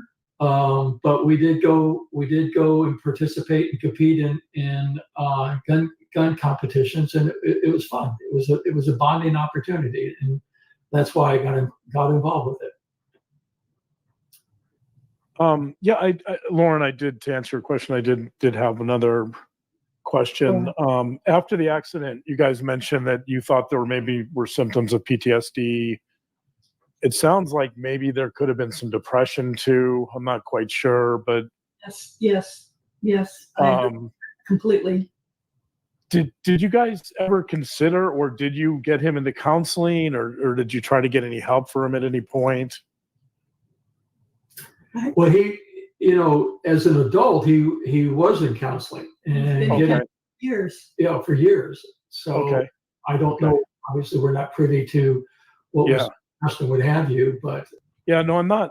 I'm not faulting you. I think I'm just more interested in whether you. I guess part of my question is whether you thought that his problems rose to the level of seeking help, or do you feel like they were kind of under that bar still? I felt as like a child. I thought they were under the bar. I never thought that, oh my God, he's so bad, we need to go and get him help. Let's go put him in a hospital somewhere. No, it was nothing like that. I mean, again, the son we knew versus the son we now know, two different people. Yeah. And when he did get counseling as an adult, do you know anything about that? Like what age and how long, or did he talk about that with you guys at all? He was still going through it up to 3 months before he was incarcerated. He was with counseling for years. Can y'all believe that these two people think that they never thought anything was wrong with the fact that you got a whole 30-year-old who can't even keep a job at Disney attractions? He can't be at the rides or whatever he's doing, games, whatever he's doing at Disney. He can't seem to keep a job. He couldn't keep a job with y'all. He couldn't keep a job at Disney. He couldn't keep a job at the warehouse. You got a 30-something-year-old who's at your house borrowing your cars, doesn't have any money. When was it time to say you don't need a girlfriend? When he's trying to borrow your car to run up the road to go be with a lady who's got a kid. Where is some of this entitlement? Let's just talk about real quick the entitlement of sex, right? They're allowing him to have privacy as a teenager with God knows who coming into their house. You didn't think anything of it for a young lady to be at your house and your son to be carrying on with a female in your house and you not knowing what's going on. Fast forward to 20 years later, you got this overgrown teenager still in the house looking for girls the age he was 20 years ago and younger, right? Then on top of that, you don't think that there was ever any time to kick his butt out and tell him that he needed to figure something out on his own? I don't understand. And then the entitlement to sex. A man in his 30s with no job, no money, no household, no car, no prospects, no career, has no business running down the road to be with another grown dummy who's living at her parents' house that rents out rooms, that pays $200 a month, and has a kid she can barely take care of. This is like a special needs couple that has a child who's not special needs, who they want to be special needs, who took all kinds of advantage of her. And now the little girl who actually had a chance is gone. And the two weirdos somehow still happen to make it. That's what this is. Yeah. But it was something he sought out voluntarily, or Yeah. I think he did it because he wanted to get a marijuana. oh, okay. So in other words, that would imply that the reason he was going was for symptoms of trauma. We don't know. We don't know. I think he felt like he needed it to I don't know, for anxiety, depression. He had anxiety. To calm him. So he's taking anxiety medicine that makes his dick probably limp and probably couldn't perform for a real woman. Meanwhile, that's why he's over here preying on the baby who doesn't know any better. Okay. That he's really a certified mom's boyfriend is a certified bum. And mom is letting her boyfriend hit on the baby. And she's stupid too. Jennifer Soto is a mess, y'all. I'm giving her no leeway. Jen Soto is trash. I don't know. Okay. John, he didn't want to attempt to do something unless he thought he could do it well. It was hard to get him to take that first step to try something new. Okay. So it sounds like he was also a bit of a perfectionist. Self-perfectionist and a perfectionist with everybody else around him. You know, he was, I think he was an emotional bully. Could you say more about that? Well, because I think he wanted people to rise to his level when they're talking. You know, if they're talking and they're not making sense to him, he would say something about it. If people don't understand, Stefan had an IQ that bordered on genius. Seriously, I'm not saying that because I'm his mother. I'm saying he was tested. He was very high IQ, but the functionality level that he had with that IQ was not there. It didn't match unless he wanted it to. And when it matched, it was magical and it clicked. He could become almost expertise in anything once he did a deep dive into something that interested him. Unfortunately, nothing that he went to find a job with interested him. So, yeah. Was that testing done, by the way, as a consequence of the TBI, or was it? Let me back up a little bit. Like, did you have him tested for genius because for enrichment? Were you seeking out things to find his? Were they testing him because they found him to be gifted, or did they test him out to see if he'd been affected That after by the injury? His accident and the traumatic brain injury, and I guess I should say what a TB. I guess we haven't defined TBI. Maybe some people Traumatic brain at this injury. point don't even know what the TBI stands for. Traumatic brain injury. So in other words, it would be, in simplistic terms, it would be potential brain damage. yes. So Can you believe it? Could you talk a little bit more about the aftermath of that? Was he hospitalized for a period of time? Nope. No, they treated him, kept him for a couple of hours, did a bunch of x-rays, did an MRI, Okay. him home. Because Okay. I actually, I think they offered to keep him overnight, but I wanted him to come home. I would rather be home than in a hospital exposed to a lot of germs. And I'm kind of weird that way. I don't like hospitals, but I ended up having to take him to a chiropractor. Do you see Stefan really is a amalgamation of his parents? Do you see how he just kind of, it's funny listening to the parents talk. I see him in both of them. Do you guys get the same vibe? After getting to walk straight again, he was Look at Lauren, seems like, oh my God, they're talking so much. I can't believe it. Like, can we reel this back in? walking on a cane for over a month. Wow. Okay. So he walked in there on a cane. He walked out twirling it around like, Groucho Marx. So it worked. But the car had run over his pelvis and his low back when it hit both times. So he got double swatted. Did you notice any memory loss from after the accident? Yes, I did. He couldn't recall things easily. We would have to sit down and refresh his memory on some things that happened. He would look at pictures and he would say, where was this taken? When was this? So yes, he lost a chunk of memory. And so was the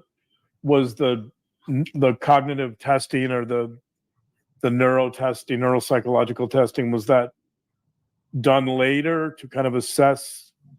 That was that was because of the school system. Oh, they highlighted him as they thought potential ADHD, and we ended up going through a doctor then who evaluated him, gave him all kinds of tests and everything, and found that yes, he is ADHD, and he wasn't before. He was very focused before. I mean, the kid was laser scope focused on things. After that, he couldn't keep a conversation going, or he would skip ahead. He would know what you were going to say. He could project out what you were going to say, and he would start answering what you were going to be talking about in 5 minutes before you ever got to it. And it drove his teachers bananas. gotcha. And so I presume that whoever did the testing knew about the brain injury. Yes, they had all the records from the Okay. Okay. Gotcha. Okay. Interesting. That would be an interesting report to read for sure. I wish I could find it. I can't. As we've moved too many times, I don't know. It could be buried somewhere, but I can't put my hands on it. I can't. In fact, we would like to see the doctor's reports too, and I believe that because there was a lawsuit over the accident, that there is a copy of it someplace in Sarasota, in the county. So yeah, his defense attorney will probably want to see it at some point too. By the way, they know about it. They said they would find it. We got all the copies of the. He was when he had that kidney surgery in California. He was one of the first people that they used the robot on, and so they used his case in a book. Oh wow! Wow. It involved one of his arteries being looped over the top of his ureter, and as he grew and his trunk expanded, it was pulling that artery tight, like crimping a hose. Yeah. And he was at a track meet, and after the track meet, he was in so much pain that we thought he was having appendicitis and rushed him to the hospital. The pain was similar to having kidney stones. I mean, he would be in such excruciating pain, he would throw up. Mm-hmm. Wow. But he was, after the surgery, he was okay. It was successful. Yeah. Yes, except that it kept him from the military, which is what he wanted to do to begin with. He wanted to join the Air Force. He joined ROTC in high school, loved it. But when he went to enlist, they saw the scars. They were just little puncture scars, and asked him what it was. He said, well, that's where they went in and they just They fix the artery over the ureter. There's no problem with his kidney after that. But because there was a kidney-involved surgery, he was deemed disqualified. Passed all of his testing with flying colors, but because of that, they didn't let him in, and that was a real blow to him. It kind of upended everything he thought he wanted to do with his life. Yeah. So, and he would have been roughly what, like 19, 20 at that point when he applied for the Air Force? 18. 18? 18, straight out of high school. Gotcha. Okay. In fact, I took him to the recruitment office.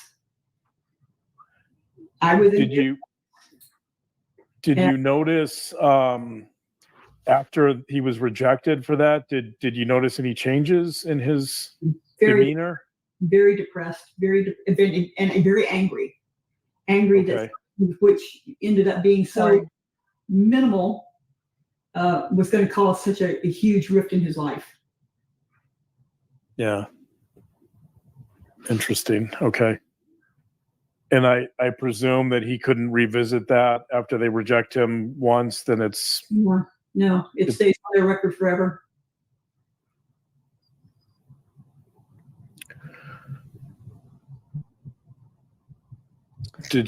Lauren, did you have, it sounded like you... Yeah. Oh, sorry. There was a phone call I was getting and it came up on my earphones and I thought everyone could hear it. So I apologized, but I didn't mean to.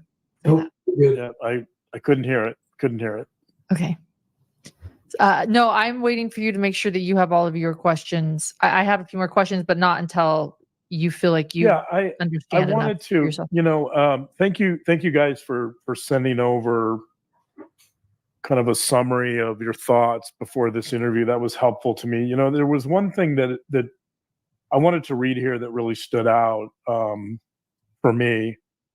You said, I mean, there's a lot of things that stood out, but this is one that I thought was really interesting, given what we know about what happened with Madeline. I don't have page numbers here, but I'll just read it. You said Stefan has a deep empathy for people, mm-hmm. and was the person most of his friends turned to when they were in trouble. Yes.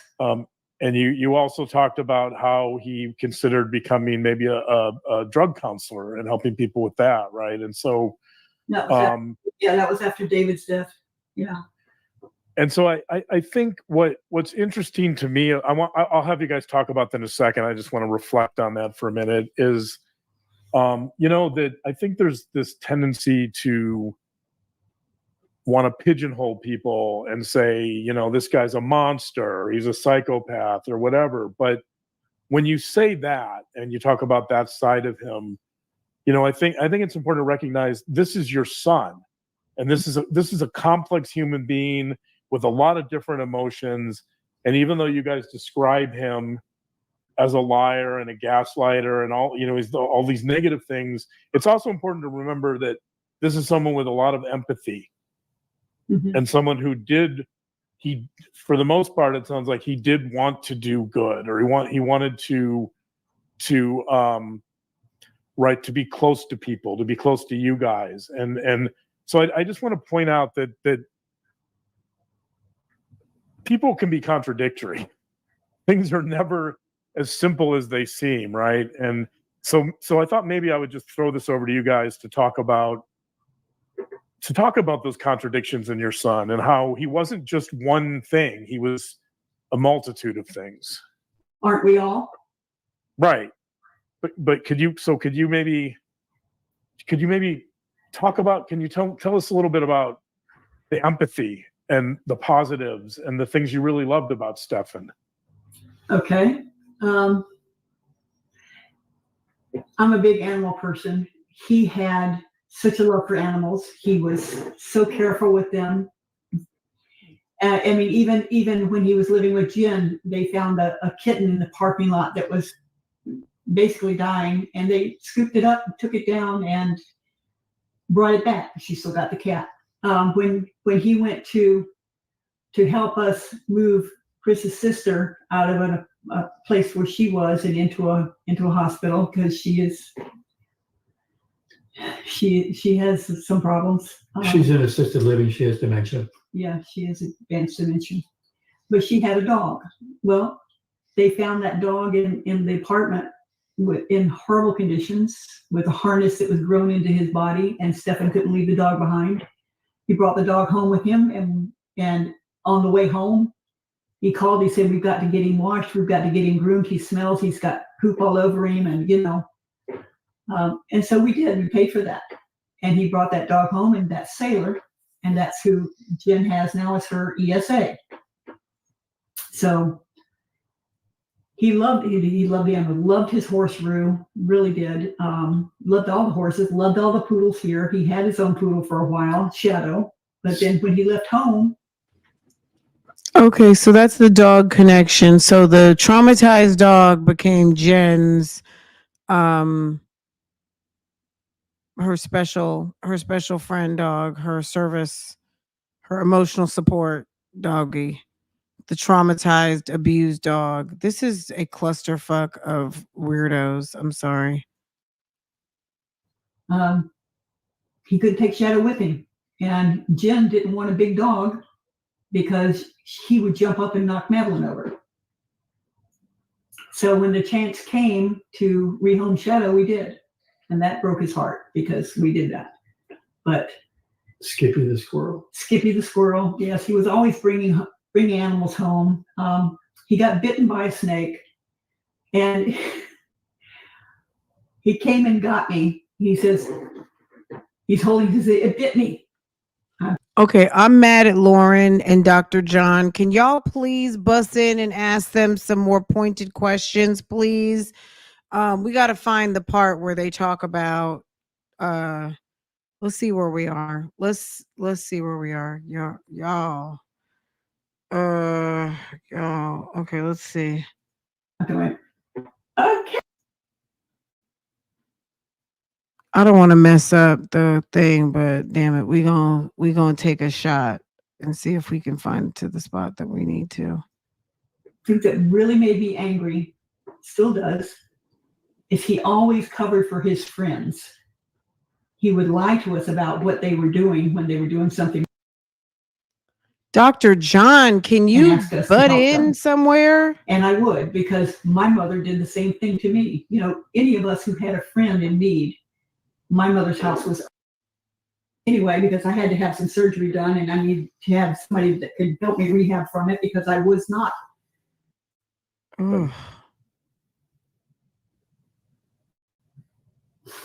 Before or after? I would say it's two sides of the same coin. Before. In general, as a child, how would you describe Stefan? Weird. He was a weirdo. I would say it's two sides of the same coin. There was one side absolutely delightful and beautiful and wonderful and proud to be his parents, and there was the other side that came later that sometimes you didn't even like him. I mean, I can say I can love somebody, but I don't have to like them. I don't have to like the way they act, but that doesn't mean I don't love them. And that doesn't mean that we're ever, despite what anybody on YouTube says or anybody hints at, we are not abandoning our child. He is wounded. He is having PTSD in jail. He has lost a tremendous amount of weight. He is on heart medication, high blood pressure medication, which he was not before. And I understand that people think that he needs to suffer. Well, yes, okay. He needs to be punished and maybe he needs to suffer. But don't expect me as a mother to turn off my heart and say, buddy, you're on your own. I don't like you. I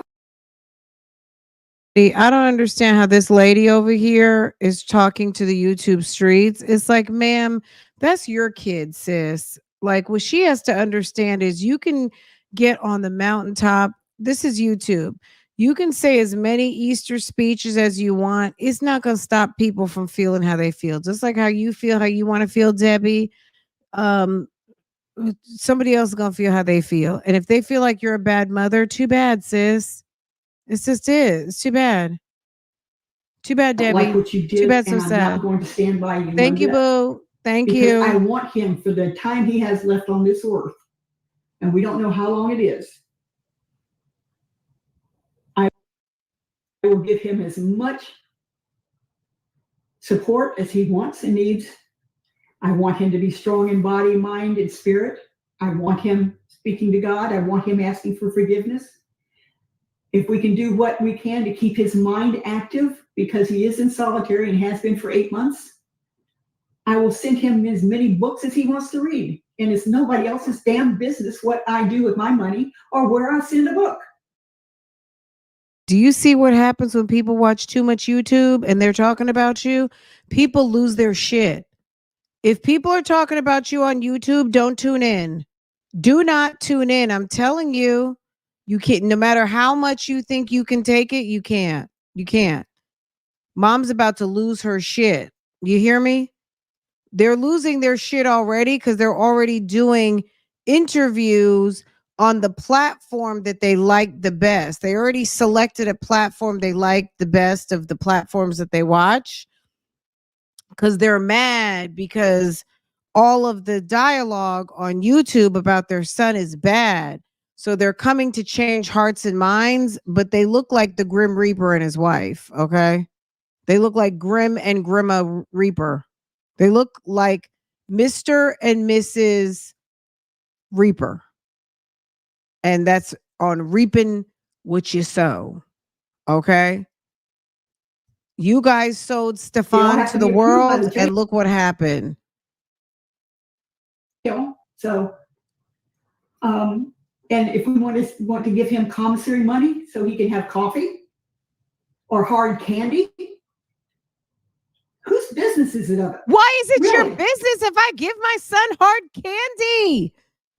If I want him to have hard candy, that's my business. He can have zoom zooms and wham whams. What's the problem? I don't need the people on YouTube that making commentary about what I do for my son. I don't need you people. I'm 72 with my off the shoulder QVC collection top. Okay.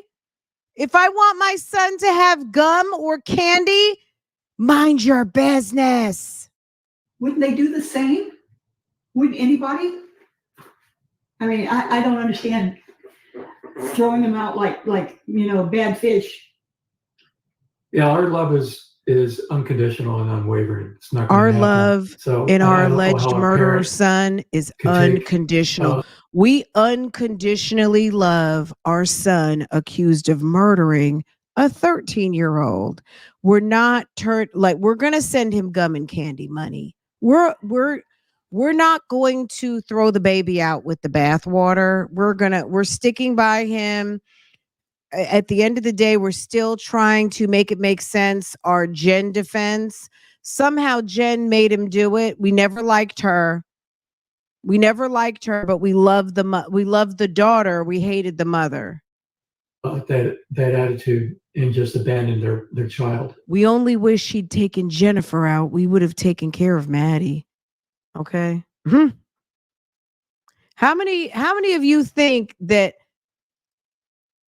as quiet as it's kept, Mom Debbie has had that thought? Mom Debbie has had that thought. If only they could have taken Jennifer. Stefan, why did you take Maddie? Okay. I think she didn't like Jennifer at all. And I think she thinks that this is Jennifer's fault. I'm sure she does not condone Stefan's actions. I think she could have lived with it better and would be so much less angry if her son wasn't accused of killing a child, which there's no getting around that. You killed a child, someone else's child, a baby. She hadn't even gotten to be mature yet. She never even got to see 18, 16. She literally just saw 13. They're embarrassed. I feel like they're embarrassed more than anything. and almost like, how could you do this to us? We did everything for you and we tried so hard, and this is how you thank us. In spite of what they did. Obviously, there's a reason for what happened. He certainly wasn't raised that way. And we're just not going to abandon him. It's not going to happen. You're his parents. Yep. I'm going to read, just to reiterate this point. I'm going to read another short paragraph here that you guys sent that I think makes this point very well. And this is from you guys prior to our interview. It says, as long as Stefan remains on this earth, the love for our son is deep, unconditional, and unwavering. We will not abandon Stefan. We also are not trying to make excuses for him. He did this, and we know that now. Yep. Yep. So I think it's important to reiterate that not only the unconditional love, but also the recognition that your son did a horrible thing. Can't escape that. We are 100% on board with the fact that he is possibly identified as the lone perpetrator of all this. That does not mean that I'm letting Jen off the hook at all. I cannot. Did I say that, or did I say that? She is mad at Jennifer, and baby, your son is a bum. Your son is a world-class bum. He's a bum. He's a bum diddy bum bum bum. Okay. Girl, QVZ. Are you making fun of my New Jersey? I didn't say it right. I meant to say QVC. But I might have said QVZ. It might have sounded like QVZ because I'm from Bergen County. And okay, but yes, QVZ.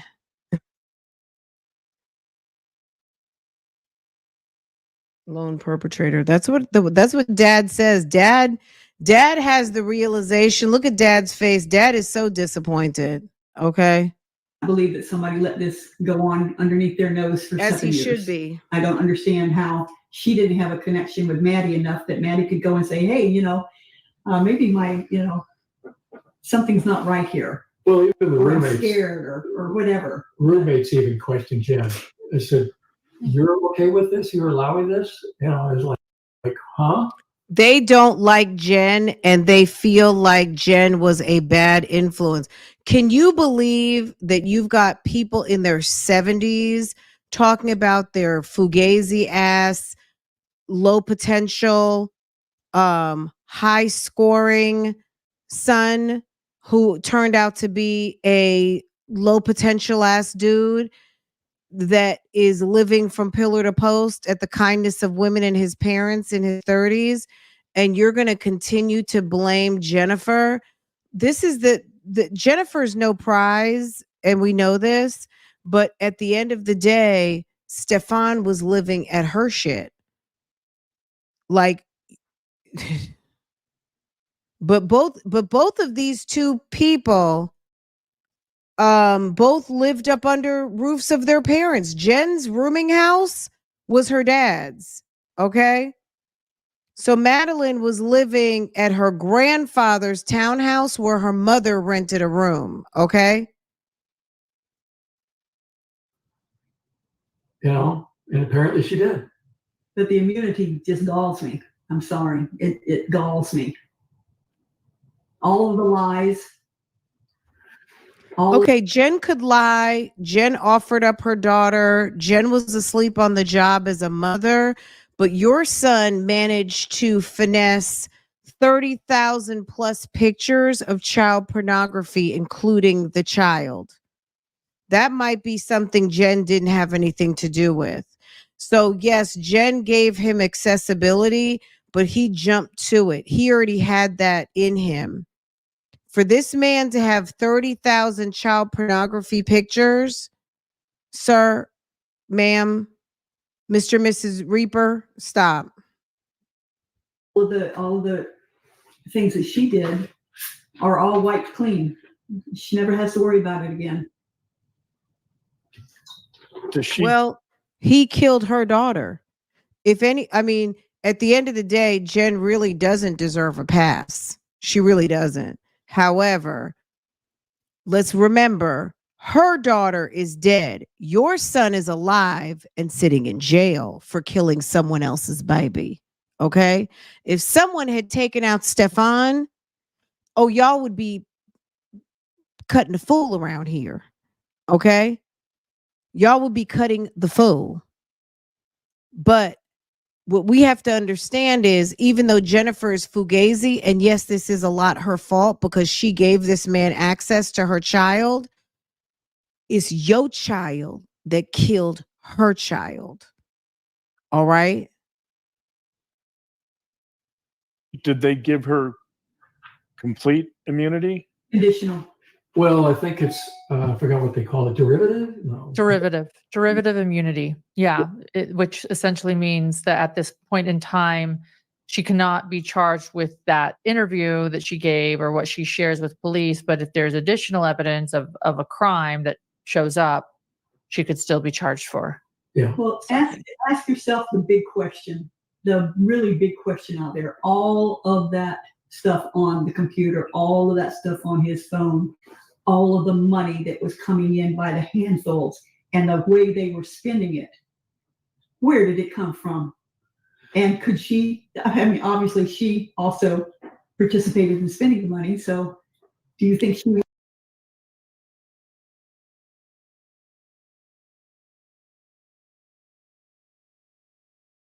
What they're alleging is that maybe some of these pictures were being sold on the black web or whatever they call it, the dark web, the child pornography circuit, that there was some sort of underground trade of pictures and video and things like that.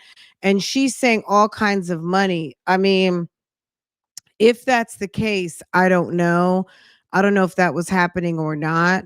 But they seem to be alleging that maybe Jennifer turned a blind eye to him, and part of this was an enterprise of selling and trafficking um, the young girl amongst other young people's photos. I don't know, but I haven't really.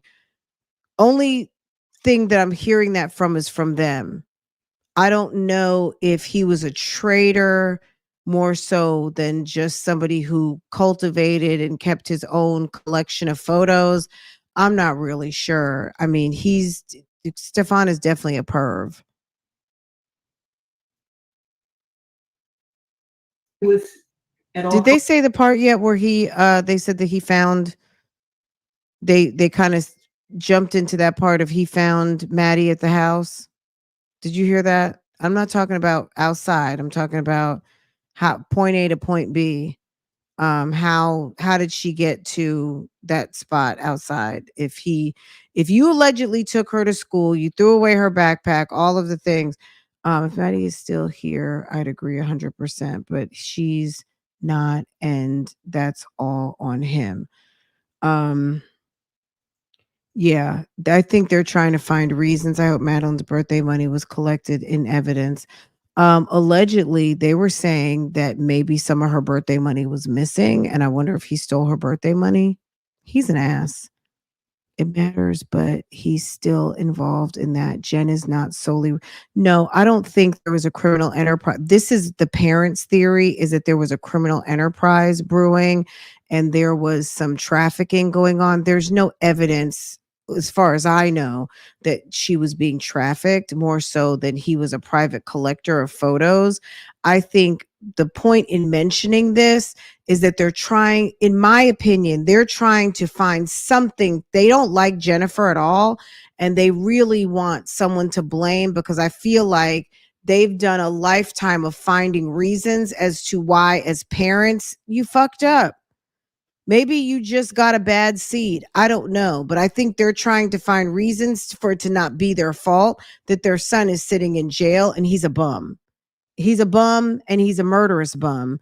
That's basically all it is. And they want to find something to blame Jennifer. Now, is Jennifer innocent? I don't think so at all. Jennifer turned a blind eye and did not protect her daughter. But this is my thing. We're talking about Stefan. Like both of them together are stupid and never should have had any access to a child. But unfortunately, even dumb people can have kids too. But this is my thing. As the host and hostess, John and Lauren, I would have been like, let's focus on Stefan because that seems to be part of the problem. Stefan is a bum because I think the parents have always seemed to find reasons to make stuff not completely his fault when he seems to be a bum by choice. Culpable? We don't know that. Don't But- know. But Don't we know. were very suspicious that there was some sort of enterprise going on. And of course, the police won't tell us anything about that. That was one conversation or question I had with them. And it almost sounded like they acknowledged Stefan and eliminated Jen, but something definitely was going on, and I haven't been able to figure that out. But I feel that They want Jen to take some downfall. They are not okay with allowing this to all be Stefan's fault. And no matter what, he took the girl's life. It's his fault, but I really do. These people are so mad and angry. Also, let's keep in mind, I don't care how light-skinned Jennifer is. Jennifer is Puerto Rican, and I think there is a little bit of I'm not saying that these people are racist. I just think that they're having a hard time, that they're good, born and bred American white boy son was with this Puerto Rican girl who got, I think in their eyes, got their son in trouble. Meanwhile, Stefan has not had a problem finding trouble his whole life. And they want to put this on Jennifer. They really do. Why? That was your son's choice. Your son kept running back to that house for one reason or another. We'll either have to admit that it was Madeline was the reason or Jennifer was the reason, maybe both. But for some reason, they can't accept the fact that that Stefan is a murderer. And Stefan could have very well taken out the young girl on his own, with or without Jennifer's help. Right now, it seems to be all Stefan, and they want to find Jennifer guilty of something. there's something else out there. There's a big I think Jen will be held accountable. I think it's another thing like these Adelsons. I think that not every case you're going to see everybody rounded up. We got to remember it's 2024 and things are so much more complicated today than they've been ever, right? They're more complicated yet also easy. You have to employ a lot of deductive reasoning, critical thinking when playing out some of these scenarios, and the days of rounding everybody up. Look at the clusterfuck that's YSL, right? Rounding everybody up. Stefan might have to be a standalone. Let Jennifer let Jennifer be out here. Let them get the information from Stefan and let them implode on each other.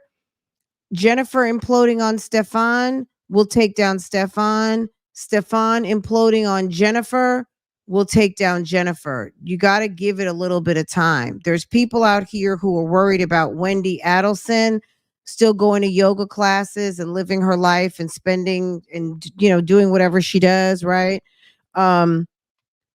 It's been over 10 years, right? Mom is getting ready to go for trial, and it's the worst kept secret in Florida that Wendy Adelson will be getting tried too at some point. She's an unindicted co-conspirator. Just let these Florida people do their magic. I think that this is another one of these. Just let it flow, because they have to catch her. They have to catch the crime. You know what I mean? And it's going to just be a matter of time for it to come out, where they'll have the right. You can't just charge with anything, right?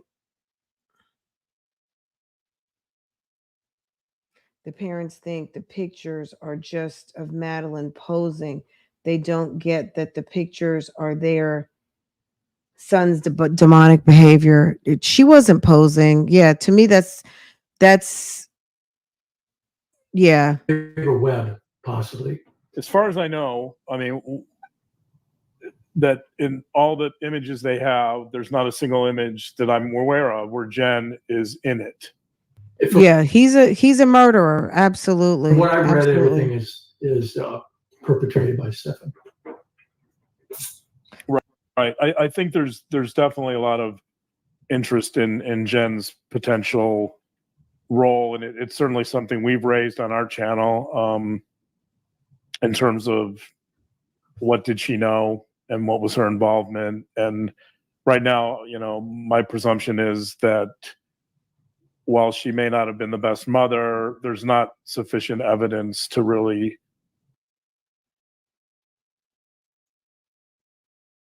Okay, hold on. charge her with any crimes at the moment, or to implicate her, in any of the illegal proceedings that we know of. And that's not to say that can't change. Yeah. So at this point, we, I guess the next step is the trial, unless, like I said, another shoe drops. But we're not expecting anything else. Of course, we haven't expected any of this either. So, we just sit and wait for the next wave of information, if there is anything. I still think it's an open investigation to some degree, but to what extent, I don't know. I would like to say something, Please. and that is that Please. for all that I thought that their relationship was toxic, which I did, we loved Maddie. And I liked Jen. I didn't love Jen, but I liked her. And I feel great pain for her having lost this child and her family. I can't put that aside, that she has lost her child. And, Thank you. So for that, my heart goes out to her, and I say prayers for her. I say prayers for Maddie. I say prayers for Stefan. Yeah, so much tragedy in all of this. It's just, what started out as going to a birthday party has turned into an absolute nightmare. I wish I was able to prevent him from going, but it was Maddie's birthday, and She that was called an and occasion. asked him to come.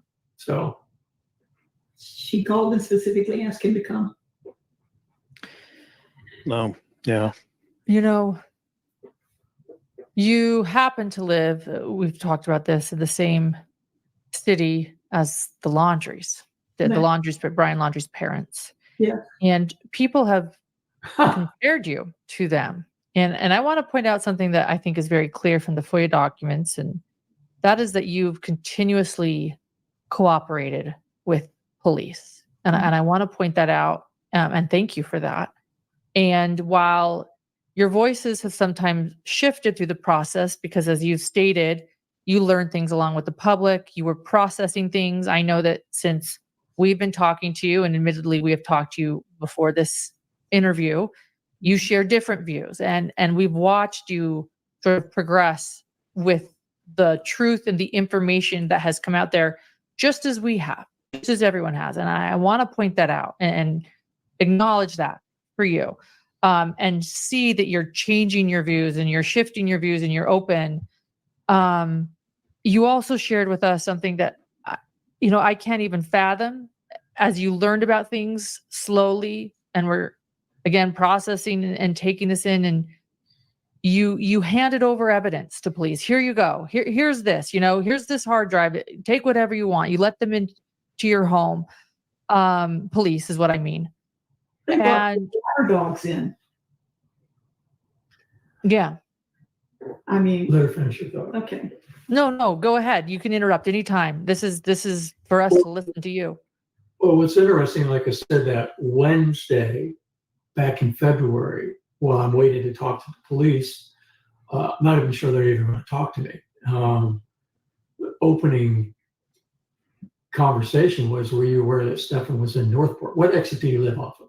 Do you know that Stefan was in Northport? I go, what? You're serious? I just drove the middle of the night, tucked him into a hotel room. I went to bed, and within an hour, he's out of there. He actually runs to St. Cloud, then he goes to Northport. And I said, you're kidding me. Of course, I learned hours later when Jen called me and go, do you know where Stefan is? I go, no. What do you mean, where's Stefan? He isn't with you? But I asked him, I said, hey, look, there's a desktop computer at home. Maybe you guys should come get it. He said, okay, we'll make arrangements to do that. Only to find out that the hard drive was removed from it. I know it was there Sunday morning when he left, because I told the police that after I found that out. So he purposely removed that hard drive. Why? Well, again, as I explained to the police, very forthcoming, that Saturday evening, he was having some sort of anxiety panic attack, and I've never, ever seen this expression on his face. Never. And something he had some sort of information and had no idea what it was, but he was really panicked. And then to find out that this hard drive was removed. So,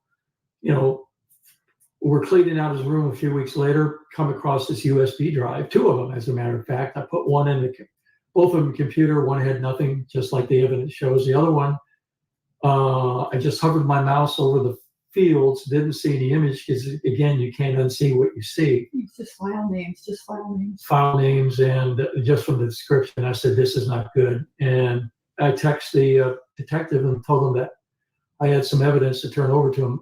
It took them 3 weeks to come collect it. In fact, I had to remind them I had this and that it was sitting here waiting for them to come collect. And then to learn later in July, when I had a conversation with them before this information was dumped out, that there were 35,000 images on that USB drive. And I couldn't believe it. It's unbelievable. I mean, he had to get access to a data dump of some sort, but it's just unbelievable. And why did he have? You see, they're like Sonia. Oh, he had to have gotten access to a data dump some sort. How about just maybe he collected those 35,000 honest. You can't believe that he cultivated that 35,000. It had to be, he had to have gotten access of a data dump some type of way.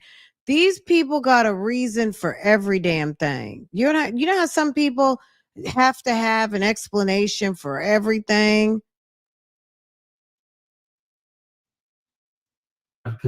Possession of something like that.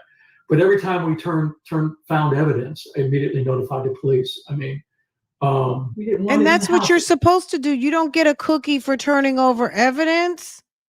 You get thrown in jail for not turning over. If you have something that you think is valuable to the investigation of the murder of a person that you're crying and shedding tears over, then you are obligated to turn it in. You don't get a cookie for turning something in just because it's your son over here running around taking people's lives, allegedly. You don't get a cookie for that.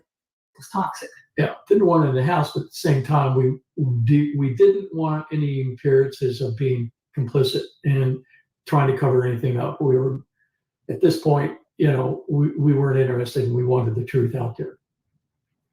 Yeah, I remember. Yeah, I saw that too. He is convinced Jennifer was selling access to Maddie.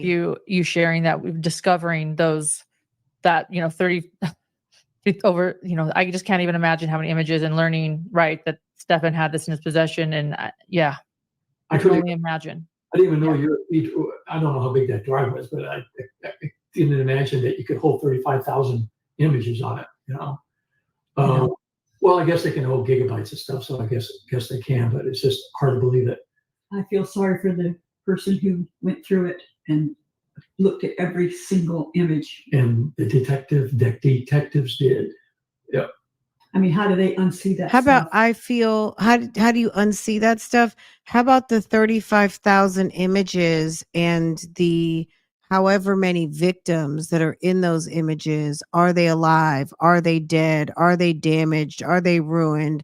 Are they so severely traumatized? Are those people home safe? Are those people safe? She feels bad for whoever had to watch it or view it. What about the people in it? What about that? How do they even? I feel like I need to give prayers for them. They really, that had to have been so hard, so hard. And people who said that he should have thrown Maddie in a lake and let the alligators eat her, or throw in the woods and let bears eat her, or whatever. She's like Sonya to me. She's so inappropriate and so she talks too much, and she's so inappropriate with her words and her mouth. Even if people said something like that, the fact that you, of the mother of the man who is sitting in jail for having harmed this young lady, for you to repeat them, he does not get a cookie for not throwing her in the lake. He doesn't get a cookie for not, had he not taken her all the way out.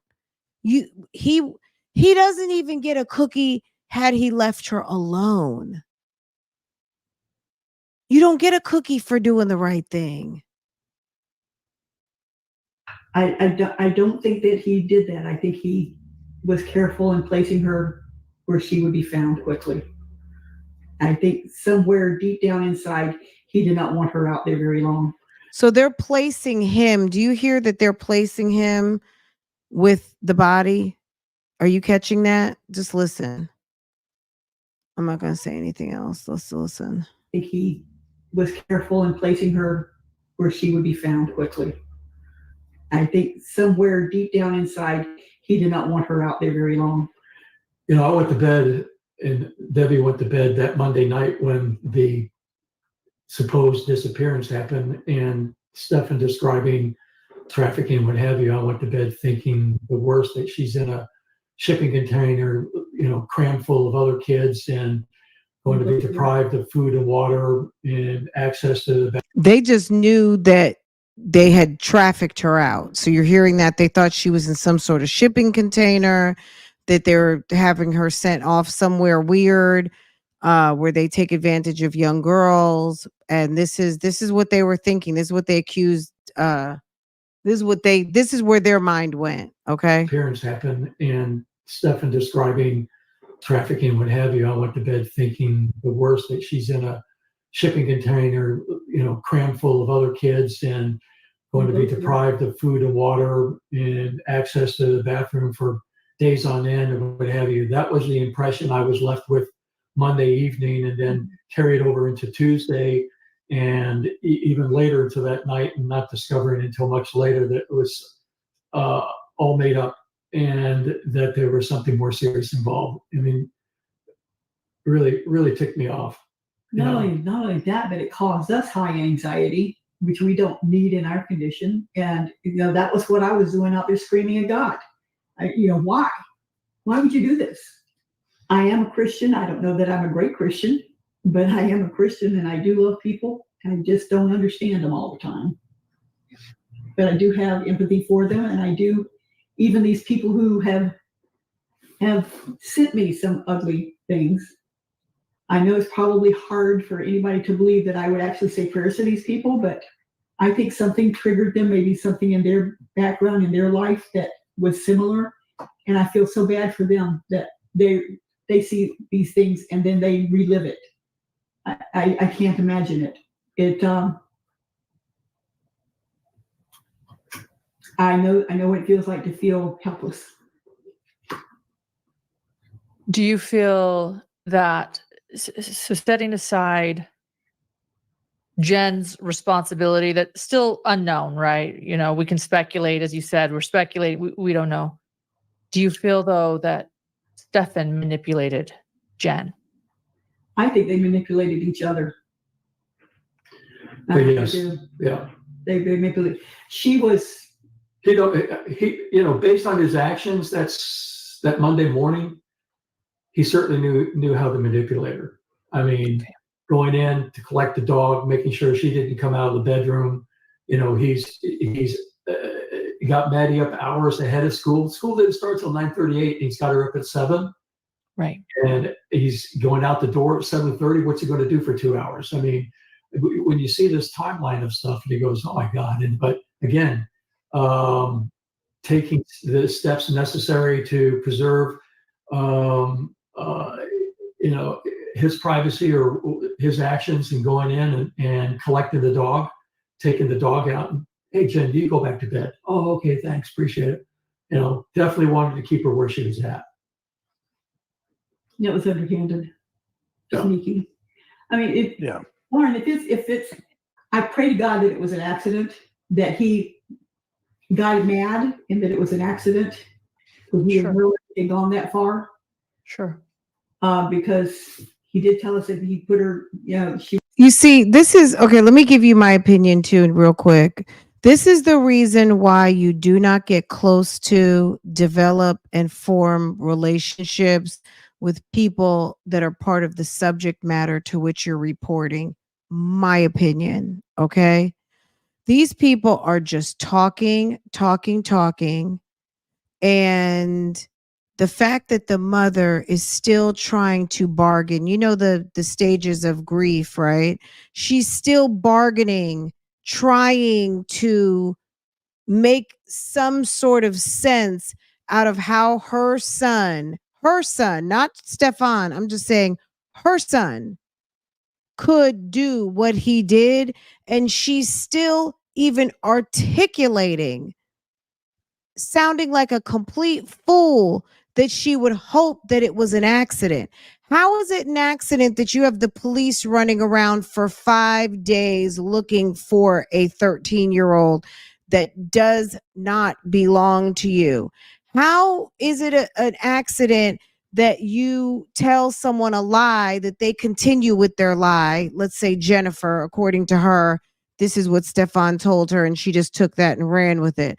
There's no accident about having people look for almost a week for a baby, a young girl who is unalive. There's no way around that, Mom. There's no way around that, Mommy. There's no accident. Even if it was an accident, it's no accident when you start lying and taking days away from a body that's decomposing, right? And leaving her outside to the alligators and buzzards and everything else, all of the predators outside that are now she is subjected to. The only protection was the fact that it's a little cooler outside when this happened in February, but still. Can you believe this? It's a mess. It is an absolute mess. These people they are literally in Delusionville. I think Dr. John is looking like, well, damn. I mean, I don't know what happened.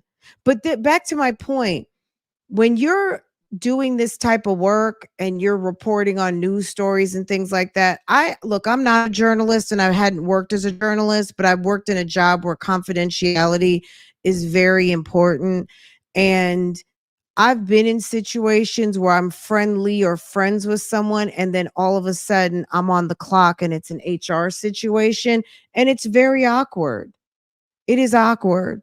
You don't become friends with the subject matter.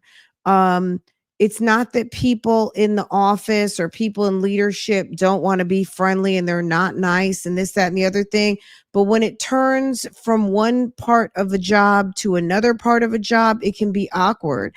And the fact that they went from kind of being quiet confidants to these people, whatever they want to call it, being a source of information or navigation to YouTube or a listening board because Dr. John is a criminal psychologist or forensic, whatever. These people, I don't think that, I think it kind of it muddies the waters too much because they're not asking questions. They're not asking the obvious questions. I haven't even looked at the comments yet. I don't know if people dragged this couple or commended them for letting them just go freestyle or what. But and it is good. Like someone said in the comments, let them talk. Yes, it's good to let people talk themselves completely out. So they'll give us, it's a technique to allow people to just talk and let them unburden themselves. But it is a little awkward that as people that you're saying they've been kind of trusted a little bit, that you would allow them to run this, because this is not a good interview. Not, and I'm not talking technically, I'm just talking about if I were Uncle Chris and Auntie Debbie's niece, I would be like, please don't accept any more interviews. Don't do one more interview. We don't want you talking anymore to the press. For Stefan's good or just the family's good in general, stop talking to the press, please. You know what I'm saying? Like, it's good for us because we're nosy. But at the end of the day, this was probably not a great interview for them to give. I don't know if you guys agree or not. It gives us a lot of insights because we like this shit. But overall, this was probably not a good idea. But they're frustrated because they haven't had a chance to see their son. I just don't think that this is a good look. It makes them look kooky. It makes them look weird, and it further illustrates the dysfunction in this family, and also it's a little disturbing. I don't know. You guys comment. You guys hear? You guys comment. Let me know what you He went think. to bed, and when he went out to walk around and blow off some steam, he came back and to check on her, and she was cold. He said he discovered her. Okay, so Don't know if that's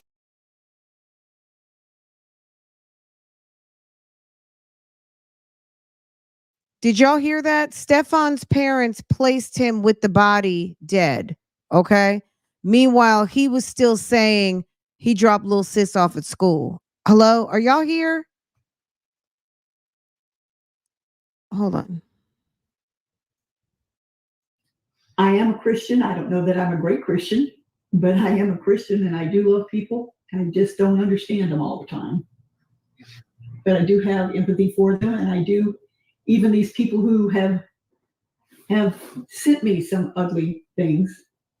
I know it's probably hard for anybody to believe that I would actually say prayers to these people, but I think something triggered them, maybe something in their background, in their life that was similar. And I feel so bad for them that they see these things and then they relive it. I can't imagine it. I know what it feels like to feel helpless.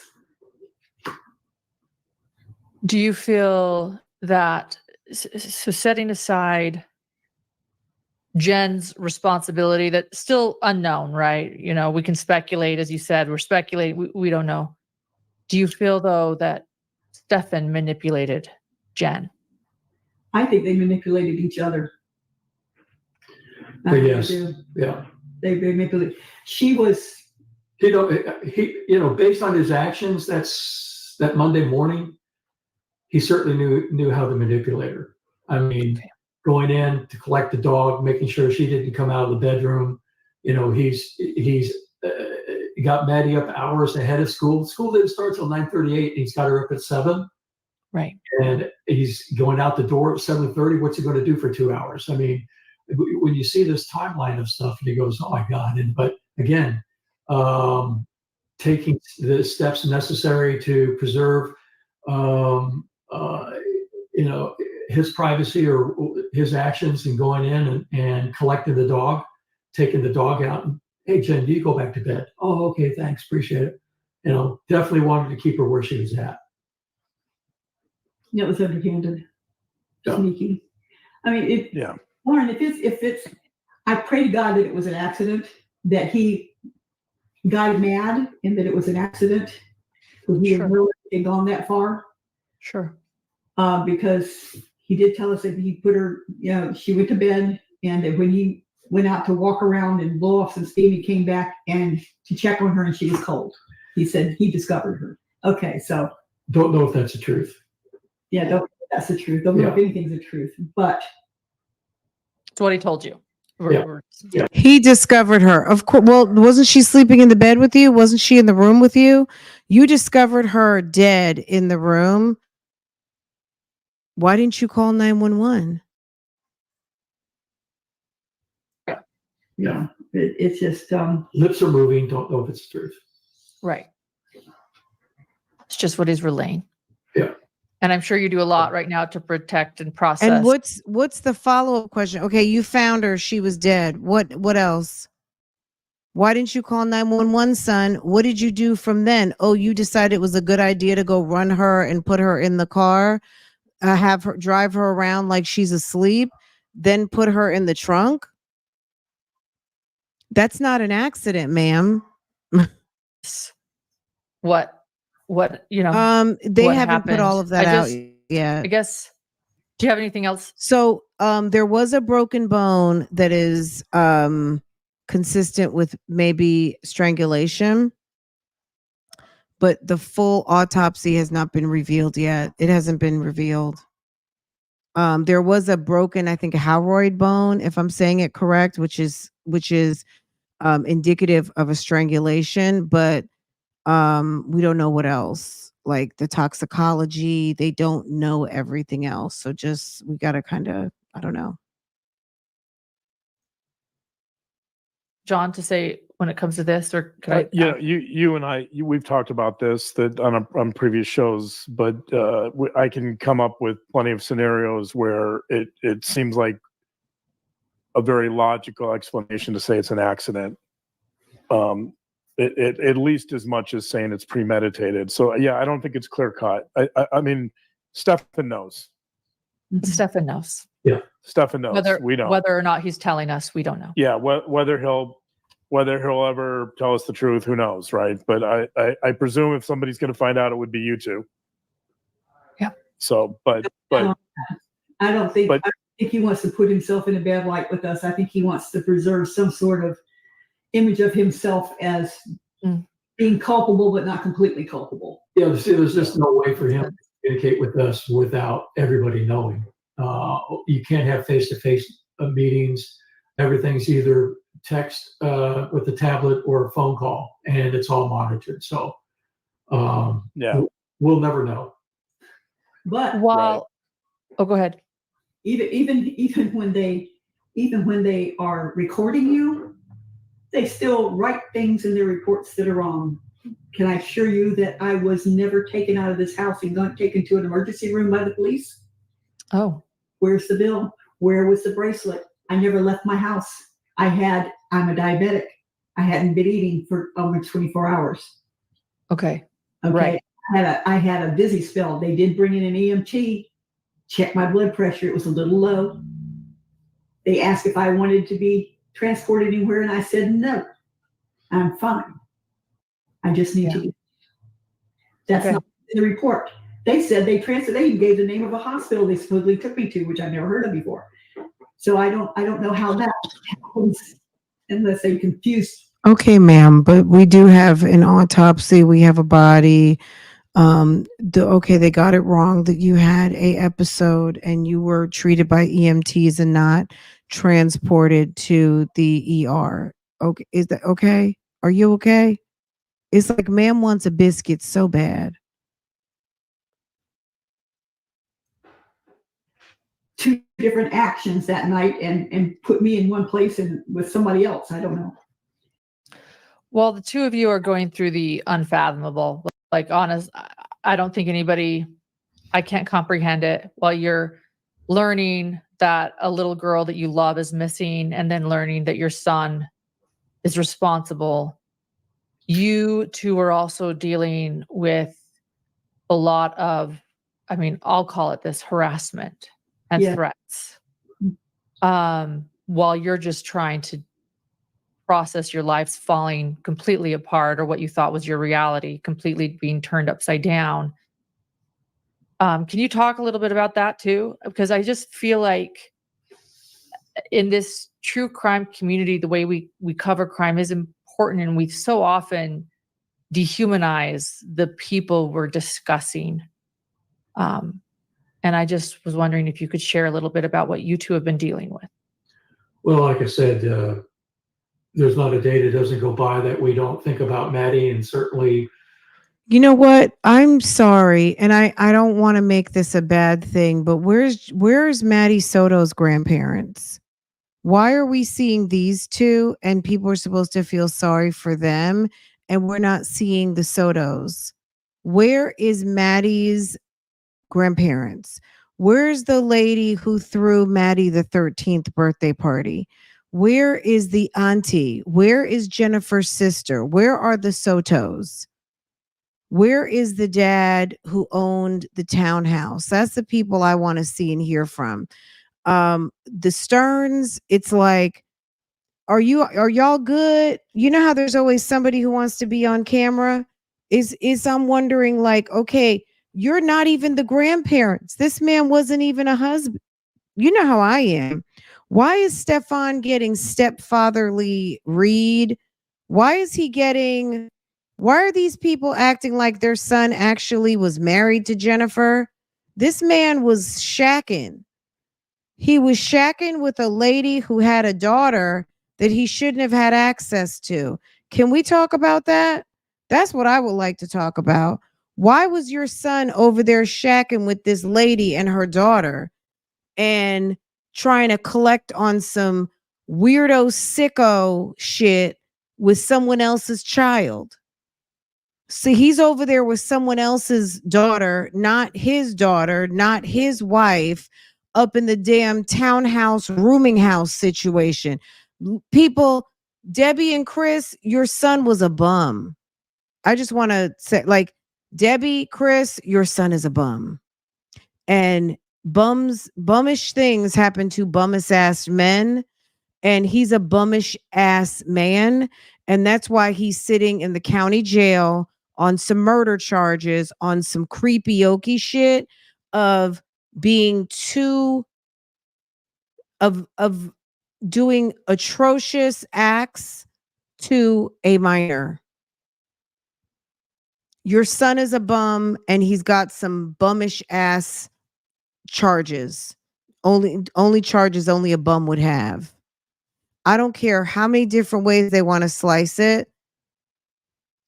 This is the one thing I'm going to be honest. I'm tired of hearing about the Stearns. I want to hear from the Sotos. I want to hear from Grandpa Soto. Those are the victims. Chris and Debbie are not victims. They're the parents of the alleged murderer. Grandpa Soto are the victims. The actual grandparents who threw birthday parties and took care of Maddie, picked her up from school, where Maddie would walk to when her mom didn't show up because she was busy with her boyfriend. Those are the people that actually we need to hear from. Chris and Debbie are not the grandparents. Their son wasn't even married to that slore. We wonder about Stefan, and we wonder if we'll ever know the reason how and why this came about. When did this start? How he got to this point? Why he didn't feel the need to come to us and tell us that he had a problem? That's not the question. What's the question? The question is how are we dealing with the harassment, and I'm the one that's getting the harassment. Okay. I'm getting the ugly text messages. I'm getting the ugly phone calls, the horrible, horrible descriptions of what they want done to my son, the horrible descriptions of what they want me to do to myself. They've suggested several ways I can kill myself. One woman was it was funny actually. She sent me a text and says, "Debra, there's a man in the woods." I'm sure that was supposed to scare me, like there's somebody out there, taking going to take pot shot at me. Well, good luck. But because I'm from the South, I guess I have a wacky sense of humor, but I wanted to send her a text back that says, "Sweetheart, this is the South. There's always men in the woods. We don't know what they're doing. They're pissing, they're spitting, they're shooting. I don't know what they're doing, but they're in the woods. So if you thought you were scaring me, no." But yeah, people trying to scare you. Wow. Yes. Yes. Okay. Do you not? If you look, you can see Stefan in both of these two. I'm sorry. If I don't see anything else from Chris and Debbie, I'm good. Chris and Debbie need to go sit down somewhere and stop taking interviews. This needs to be the first and the last. They spent 2 hours. I would be mortified, but I blame Stefan. Stefan needs to reach out to his parents because his parents are freaking out. And I'm assuming, I think that this is their one kid. And it's unfortunate. You had one kid and look what happened. He's in jail for murder. This is a nightmare. Okay? That's a nightmare. That's a nightmare. Yes, we have people saying that they're going to come down here. We have people saying that what they would like to see happen to me. And Wow. then have graphic descriptions of what they want to see happen to Stefan. Male and females do this.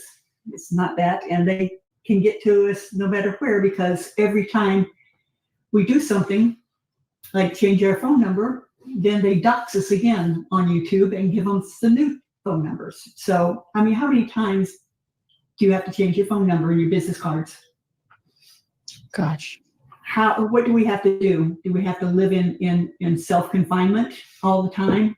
Afraid to even go to the grocery store because somebody might walk up to me in a parking lot and accost me? Is somebody following us as we go around that we don't know?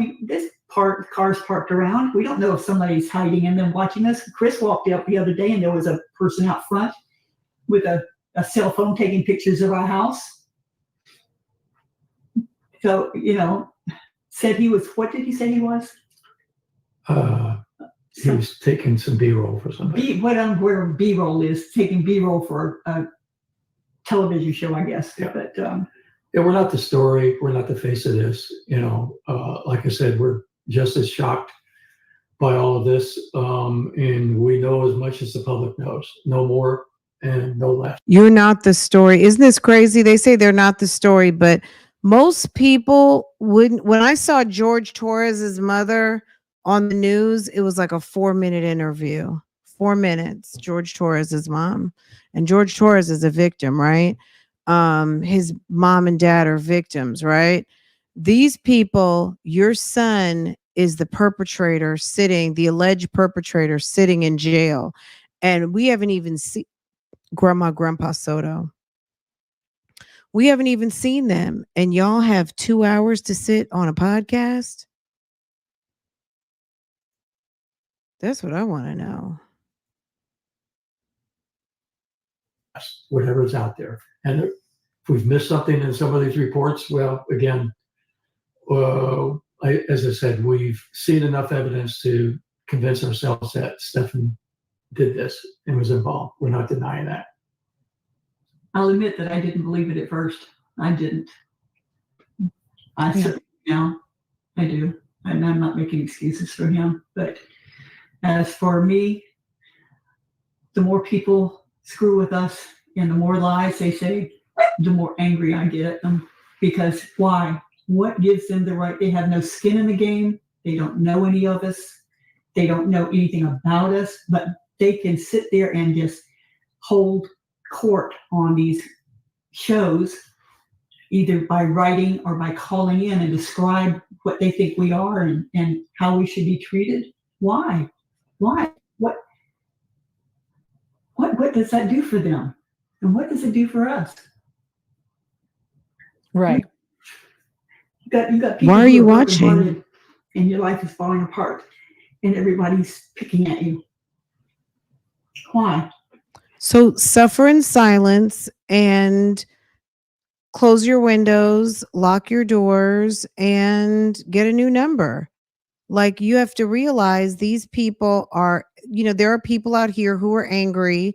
They're trying to give Maddie some justice because her mother is clearly demented. And unfortunately, she crossed paths with your demented ass son. And it doesn't seem like Maddie had anybody to stick up for her. So the world is sticking up for her. You don't like it. What I would say is be real quiet. Go somewhere quiet and respect that Maddie lost her life potentially at the hands of your son, and be dignified about it. Be dignified and be 70 plus about it. Have a seat, have some have some decorum about yourself and keep your mouth shut on the topic and let the people who are really grieving grieve. And and you grieving because you knew Maddie, have enough class to not be more upset and outraged than the actual people whose blood she shared, because the blood you share is the blood of the man that took her out. The people who are really missing their niece and their granddaughter, you're sitting up here doing so many interviews, they don't even have a chance to pop out. We can't see them because we keep hearing from Chris and Debbie. If Chris and Debbie would be quiet, maybe we could hear from the actual real victim family. Okay? That's what I would say. Y'all be quiet. People so mean. Why are they so vindictive, and why are they so ugly about it? I don't understand that. We don't do that to people. We wouldn't do it to somebody else. You think but you're trying to line up Jennifer, though. You want to get Jennifer involved in a criminal enterprise with your son. You can't accept the fact that your son is a pedo murderer, allegedly. We know Jen's stupid.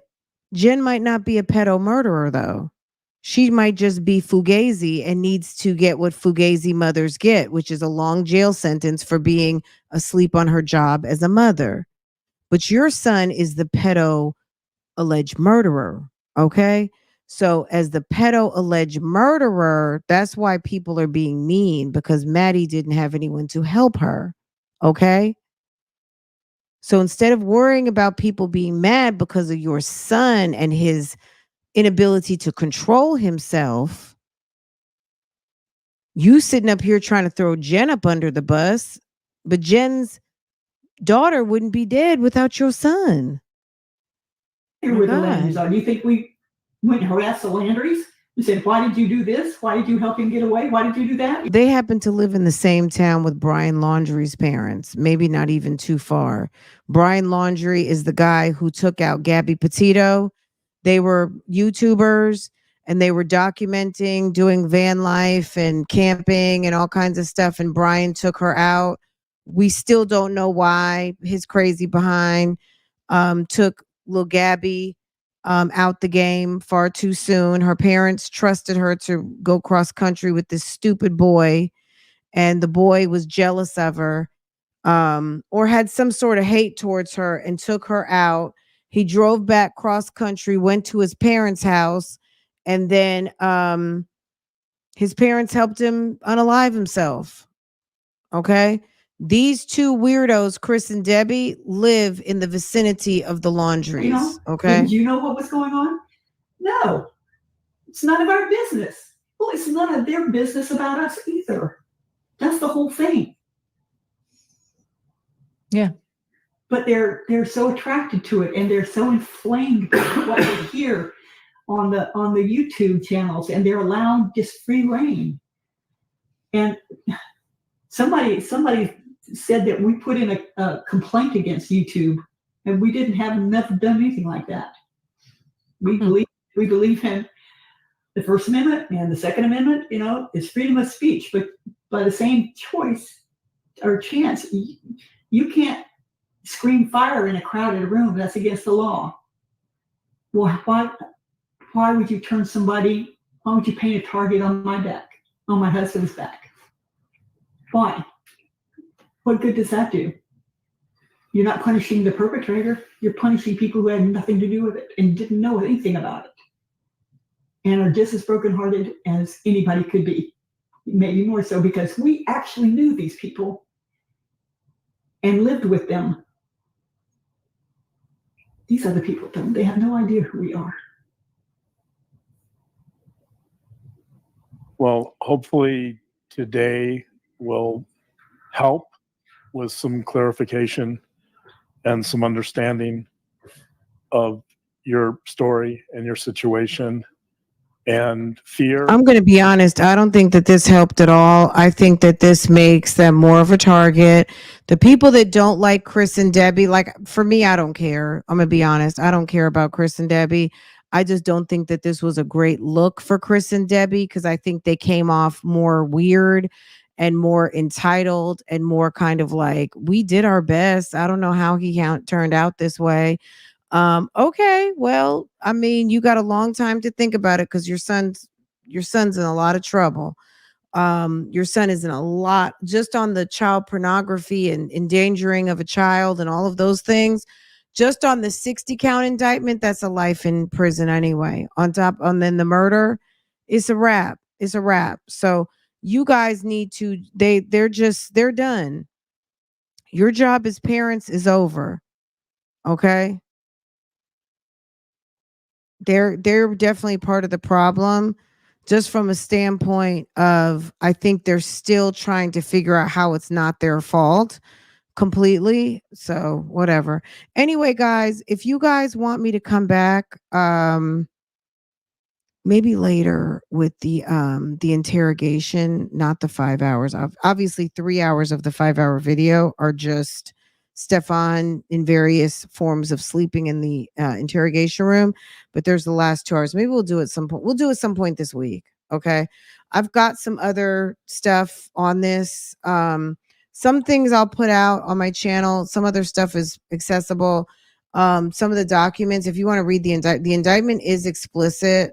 It'll say the picture of such and such had something in a penis and this and touching a vagina. You know what I mean? Like, it's descriptive. It's an indictment. So it is a document that has to have a certain degree of detail for a reason. So it's not just gratuitous, you know, talk and allegations about stuff that is not anything that most people don't want to hear about. So if you want to check out the indictment, I will post it on my Patreon. Just understand it's explicit, and it's also an indictment. Okay, so it's a legal document depicting the crimes allegedly to have been done by Stefan Starnes. Okay, so that's exactly what it is, and expect nothing less. It's a full, complete indictment, okay, on some very gross activities, and has him facing a very long time in jail if convicted on all accounts. So anyway, guys, I'm gonna let y'all go. I'm gonna go ahead and get dinner started for my family, or finish up what I have started already. This was fun. Members, love you guys. Tap in on the playback, okay? Let me know what you guys think down below. The Jen, I agree. Something about the Jen interrogation. How about Jen interrogation? There's several interrogations. I do have one or two posted on my channel already that are in members. So there's one or two already posted. The actual interrogation when she was in that office, I don't have that video. It is posted on YouTube. So we can pull it and react to it. I just don't want to like pull someone's video and just post it. But I do have some other like from her in the police cars and them talking to her. So yeah, we can look at it. We'll look at it throughout the week. Okay. Back today, I don't know for sure, because I've already been live for like 5 hours. So give me some time. Let me get food cooked and let's see how the rest of this day goes. Okay. I love you guys. Bougie gang, gang, gang. You guys are awesome. Thank you for all you do. And I will see you guys a little bit later on, guys. Take care.